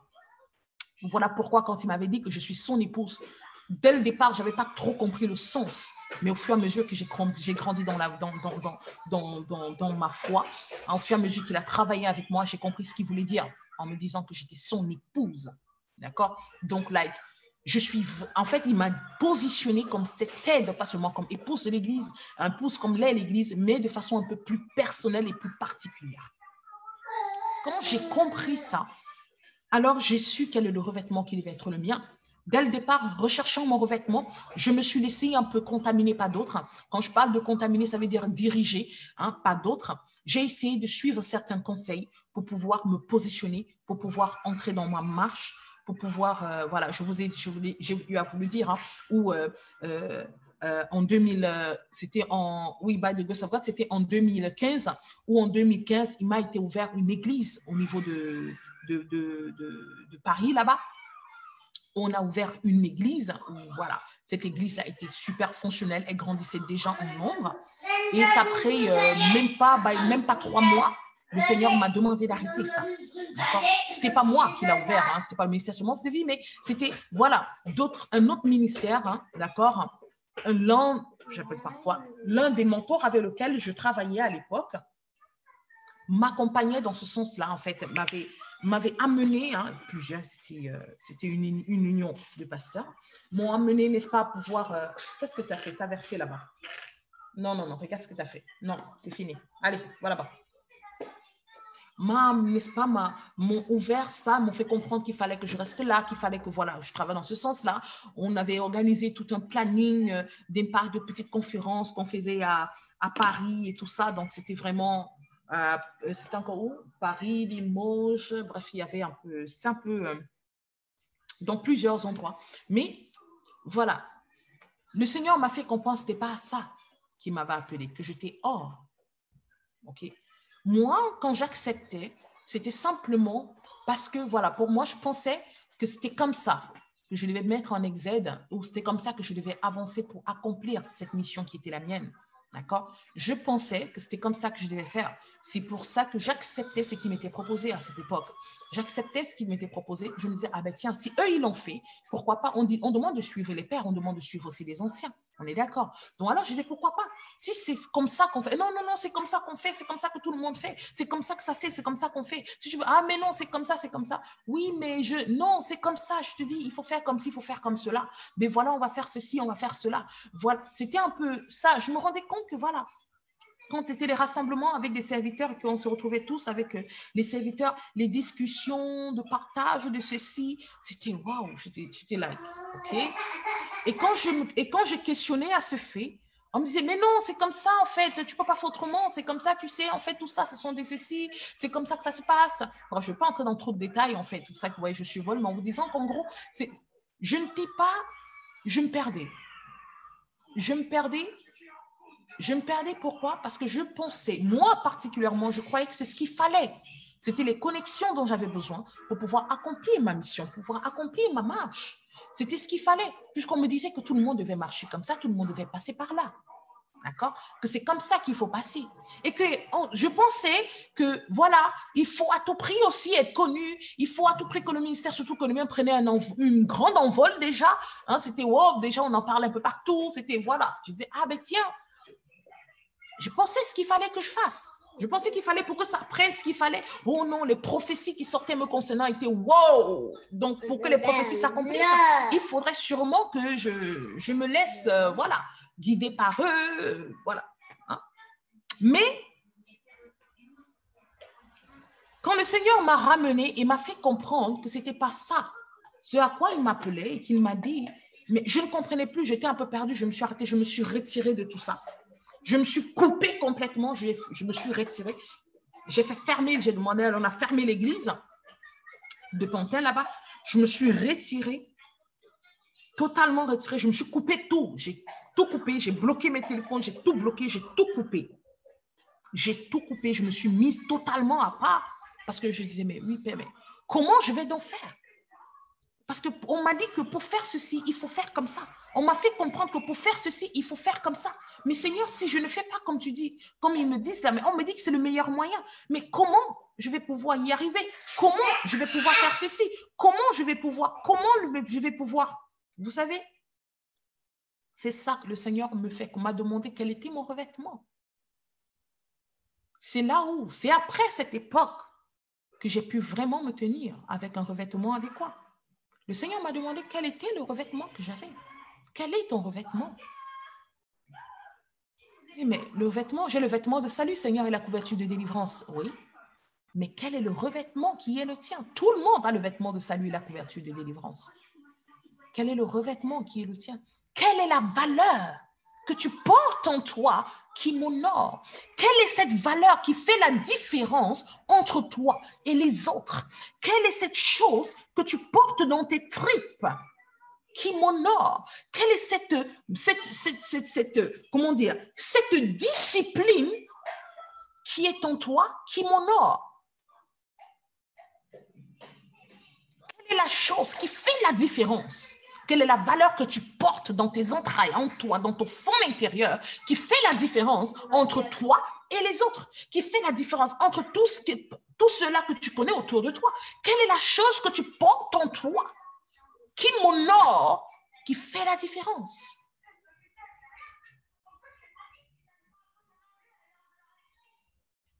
Et là, je dis, mais Père, je ne comprends pas. Il m'a renvoyé, n'est-ce pas, dans le livre d'Isaïe, parce que, bon, mon ministère, n'est-ce pas, est établi dans le livre d'Isaïe. Donc, moi, je me retrouve dans le livre d'Isaïe au niveau de mon histoire et autres. Alors, il m'a renvoyé là-dedans. J'ai pris la peine d'aller encore repasser le livre d'Isaïe, de le lire, de le comprendre, de saisir. Après, il m'a mis sur Isaïe, il m'a envoyé dans la connexion, en connexion dans le livre de Jérémie, parce que chacun a des, je ne sais pas pour vous, mais vous avez vos points ministériels, vous avez le livre ministériel auquel votre appel est appelé, auquel votre appel est connecté. Pour ceux qui ne savent pas, dans la parole, vous avez l'identité prophétique qui est la vôtre, dans la parole de Dieu. Vous avez l'identité prophétique qui est la vôtre dans la parole de Dieu. Vous avez l'identité prophétique qui est la vôtre. D'accord? Ce n'est pas tous les livres qui parlent de votre identité prophétique. Là, vous devez, enfin, pour moi particulièrement, Isaïe et Jérémie, voilà où se trouve mon identité prophétique. Je crois Dieu dans son esprit qui permettra, n'est-ce pas, que chacun d'entre vous puisse se saisir pleinement les vôtres, que vous puissiez saisir les vôtres, qui puissent vous amener à saisir la vôtre. Qui m'a amené à visiter, n'est-ce pas, ces liens, ces Isaïe et Jérémie pour mes liens de connexion, afin de pouvoir totalement revoir l'identité prophétique qui était la mienne. J'ai compris.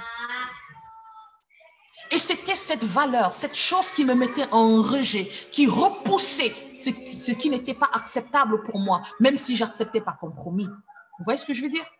C'était cette chose-là qui m'a mené à toujours me questionner, même après que les choses semblaient être bien passées, même si après il y avait « Oh, mais tu as vu, non, il faut faire comme ça, il faut dire comme ça, il faut dire comme ça. » Ah, il faut dire comme ça, est-ce que c'est normal? Oui, mais regarde, tu vois comment le Seigneur a agi puissamment, regarde comment l'onction a abondé, regarde comment l'onction a coulé et tout. Mais il y avait un hic, en dépit de tout, il y avait un hic dans lequel je n'adhérais pas. Et c'était cette valeur-là. C'était ce revêtement-là que j'avais, qui était au fond de moi, que je n'avais pas encore exposé, qui n'acceptait pas ces choses-là. Quand j'ai mis le doigt là-dessus, j'ai dit, cet habit, je ne vais plus le cacher. Je vais m'en vêtir totalement. Ça a été le revêtement ministériel qui est le mien. Ça a été mon revêtement ministériel. Je dis toujours que mon ministère à moi, il est particulier. Mon ministère, il est unique. Il est particulier parce que j'ai une valeur spécifique qui sur laquelle dans laquelle elle est habillée. D'accord? Il est précis, il est particulier. D'accord? De même que le tien est particulier. De même que ceux des autres sont particuliers. Mais ce qui va faire la différence, c'est le revêtement qui est le tien. De même que voilà, ton service doit être particulier. Tu dois avoir un revêtement qui est le tien. Amen. Nous avons Agathe qui nous dit, Dieu me ramène souvent dans Job et dans David, je ne comprenais pas. Amen. Si le Seigneur te ramène là-dedans, concentre-toi à pleinement saisir. Tu vas comprendre totalement quelle est l'identité prophétique qui est la tienne. Tu vas totalement saisir quelle est l'identité prophétique qui est la tienne. Amen. Tu vas totalement saisir. Beaucoup de chrétiens vivent toute leur vie sans savoir. Si on te demande, tu te trouves où dans la parole? Tu te trouves où? Est-ce que tu sais que tu es dans la Bible? Tu es dans la Bible. Oui, tu es dans la parole. Tout à l'heure, je vous ai parlé de Jean-Baptiste et d'Élie. Vous pensez que c'est pour rien? Vous pensez qu'il était identifié à Jean-Baptiste, à Élie, pourquoi? C'est pour rien. L'identité prophétique de Jean-Baptiste est connectée. On le retrouve, c'est connecté, c'était connecté, n'est-ce pas, à l'identité d'Élie. C'est connecté à Élie et à Isaïe. Tu le retrouves là-dedans. Toi-même, tu es là-dedans. Moi, anyway, je me suis trouvé là. Le Seigneur m'a permis, n'est-ce pas, de me trouver. D'accord? Le Seigneur m'a permis de me trouver dans la parole. Donc, toi, de ton côté aussi, tu recherches, il faut trouver. Tu dois te trouver. Il est important de se trouver. Et ça te permet, ce sont des choses que l'Éternel utilise après pour t'amener, pour te donner la direction, pour te dire, écoute, là, tu es en train d'aller à la dérive, fais attention comme barrière, fais plutôt comme ci, fais plutôt comme cela. Ça te permet de saisir des directions claires. Ton identité, quand tu parviens à savoir où tu te trouves quand tu es même perdu et que tu passes des moments complètement lourds, difficiles, tu fais une chose, tu vas seulement encore visiter qui tu es. Va relire qui tu es. Tu te reconnectes à qui tu es. C'est cela en fait. Tu te reconnectes à qui tu es. Et tu vas comprendre que tu vas parvenir à mieux voir. En fait, ça va agir comme une boussole. J'aime parler de boussole spirituelle. Vous pensez que c'est quoi? La boussole spirituelle fait partie, ce sont les membres de l'être prophétique que tu es. Ta boussole spirituelle, c'est ça, c'est les 6 sens, les 7 sens en fait de l'être prophétique, parce que l'être prophétique a 7 sens. C'est les 7 sens de l'être prophétique que tu es. Et tout ça là, c'est là-dedans. C'est dans la parole. Et tu peux le trouver. Donc en gros, comme je disais, Gabriel, c'est vraiment ça. Pour pouvoir réellement savoir quel est ce revêtement-là, c'est cette valeur particulière, mais celle-là surtout qui t'amène, celle-là qui honore Dieu, pour te dire avec des thèmes très simples, qui glorifie Dieu, celle-là qui honore l'Éternel et qui t'amène à prendre avec beaucoup de pincettes ou à mettre un peu à l'écart des choses auxquelles tu n'adhères pas pleinement, même si elles semblent glorifier Dieu. Tu comprends ce que je veux dire? Même si elles semblent glorifier Dieu. Cette chose, il y a quelque chose, il y a un truc en toi. Et cette chose-là, tu ne dois pas avoir peur de la mettre en avant. Tu dois le mettre en avant. Du moment où, et sachez que quand tu as ton revêtement, quand ton revêtement est en exède, tu es en harmonie avec toi-même. Si ton revêtement, ce que tu amènes en avant, te met dans un état d'interrogation, il y a un problème. Tu comprends? Le revêtement qui est le tien te met en harmonie avec toi-même. Le revêtement qui est le tien te met en totale harmonie avec toi-même. Le revêtement qui est le tien est totalement en accord avec l'identité prophétique qui est la tienne. Donc, voilà. Gloire à Dieu. Là, je ne vois pas de questions. Attendez voir, je suis en train de regarder au niveau des questions rapidement. Je ne sais pas. Monsieur a pris. Tu peux m'apporter mon téléphone, Boubou? Tu peux m'apporter mon téléphone, monsieur? Pour voir rapidement s'il y a des questions, d'autres questions que je peux répondre rapidement. Vous m'écoutez?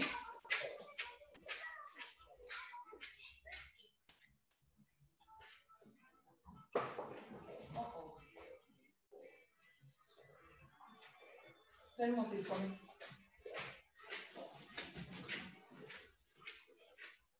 Donnez mon téléphone.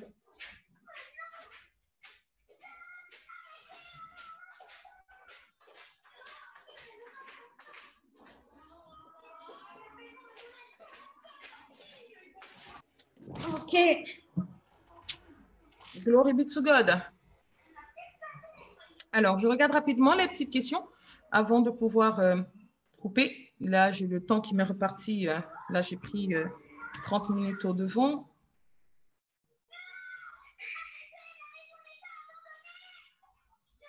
Gloire à Dieu. Alors, regardons voir au niveau des questions. Amen, amen. Merci Seigneur. Wow, quelle révélation. Gloire à Dieu. Je comprends mieux. Gloire à Dieu, gloire à Dieu. OK. Génial. Gloire à Dieu, gloire à Dieu, gloire à Dieu. Ben, écoutez, je suis contente que le Seigneur, n'est-ce pas, pu vous apporter certaines réponses ce matin. Gloire à Dieu pour cela. Hein? Gloire à Dieu pour cela. Demeurez puissamment bénis. Demeurez puissamment bénis. Je vous invite, pour ceux-là qui ont l'habitude, n'est-ce pas, d'assister à la prière prophétique de minuit, je vous invite à noter, s'il vous plaît, notez, je vous en prie, notez cette nuit, cette prière ce soir est particulière, d'accord? La prière de ce soir est très particulière.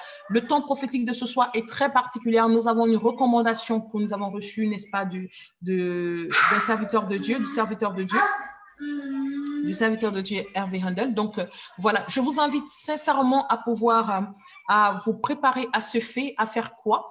Pour ce soir, vous devez avoir votre sujet de prière, un sujet spécifique, je dis bien. Ayez un sujet spécifique que vous allez écrire sur un bout de papier. D'accord? Vous allez l'écrire sur un bout de papier. Ça va se passer avec une action prophétique. Je vous invite aussi, il va être brûlé après. Donc, pour ceux-là qui peuvent avoir en journée un briquet ou des allumettes, ayez cela en fait. Donc, nous allons faire une connexion d'alliance, hein, un peu comme il avait dit, une connexion d'alliance unique. Hein, la parole de Dieu dit que ce que deux d'entre vous lié sur terre est aussi lié dans le ciel. Donc, ça fait que ce que l'on va faire ensemble, d'accord, ce soir, va totalement avoir un impact puissant dans la vie des uns et des autres. Donc, prenez la peine de préparer vos sujets de prière spécifiques, s'il vous plaît, sur un bout de papier.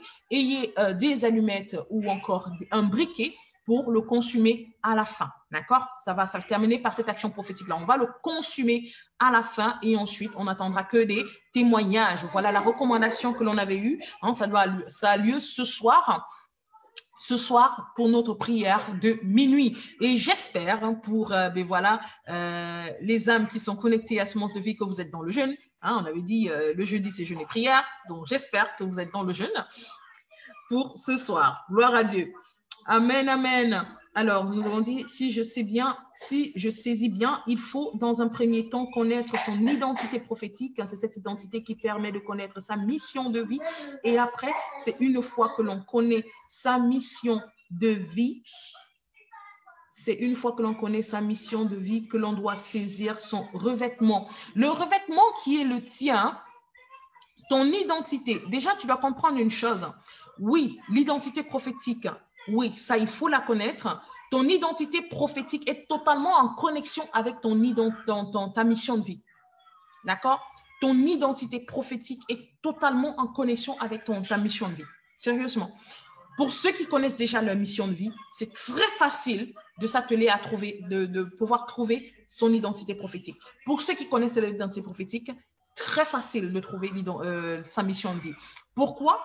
Parce que en fait, ça coule de source, en fait. Vous voyez, il n'y a pas de séparation. Un peu comme, on m'a dit, oh, OK, il y a quelqu'un qui m'a à peu près, n'est-ce pas, posé la même question que toi, mais enfin, qui a dit, bon, en tout cas, là, pour le moment, je me donne le temps de trouver d'abord quelle est mon identité prophétique. Dès que j'aurai saisi ça, maintenant, je pourrais commencer à chercher quelle est ma mission de vie. Non, ça va de pair. Dans cette même recherche, en fait, d'accord, tu trouves l'ensemble. C'est un ensemble. Dans cette même recherche, tu trouves l'ensemble. Parfois, tu vas trouver l'identité prophétique, ton revêtement prophétique. Tu vas trouver les deux, mais la chose que tu n'auras pas, c'est ton revêtement. Oui, là, c'est quelque chose qui est à part. C'est quelque chose que beaucoup l'ont même, mais ils le cachent. Beaucoup l'ont même, mais ils le refoulent. Ils refusent parce qu'il n'est pas en harmonie avec ce qui les entoure. Il n'est pas en harmonie avec les autres par peur de rejet, par peur d'être incompris. Tu vois, ce revêtement-là, on le refuse, en gros, tu vois. Le revêtement, ça, on le refuse, en gros. D'accord? Mais tu peux avoir, comme un enfant de Dieu normal, un enfant de Dieu, un chrétien, ça c'est au niveau ici, l'identité prophétique n'a pas toujours tout à voir avec le ministère ou la mission. La mission prophétique n'est pas toujours un ministère.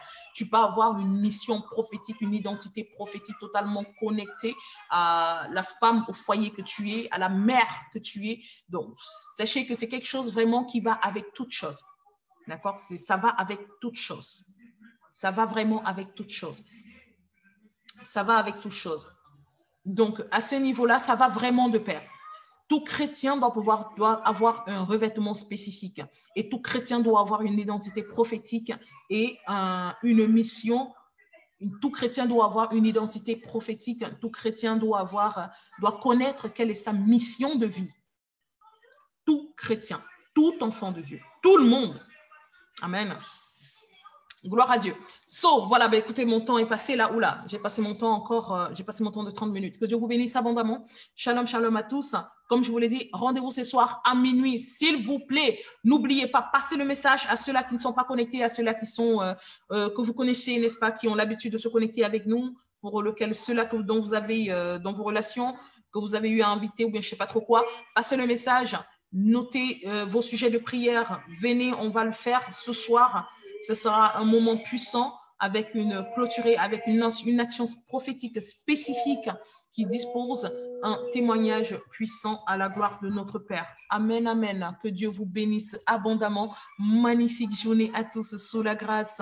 Magnifique journée à tous sous la grâce. Magnifique journée à tous sous la grâce. Shalom, shalom. Shalom, shalom, shalom. On se dit à très bientôt. À ce soir déjà. À ce soir, à ce soir. Oula, attendez, j'ai une question sur comment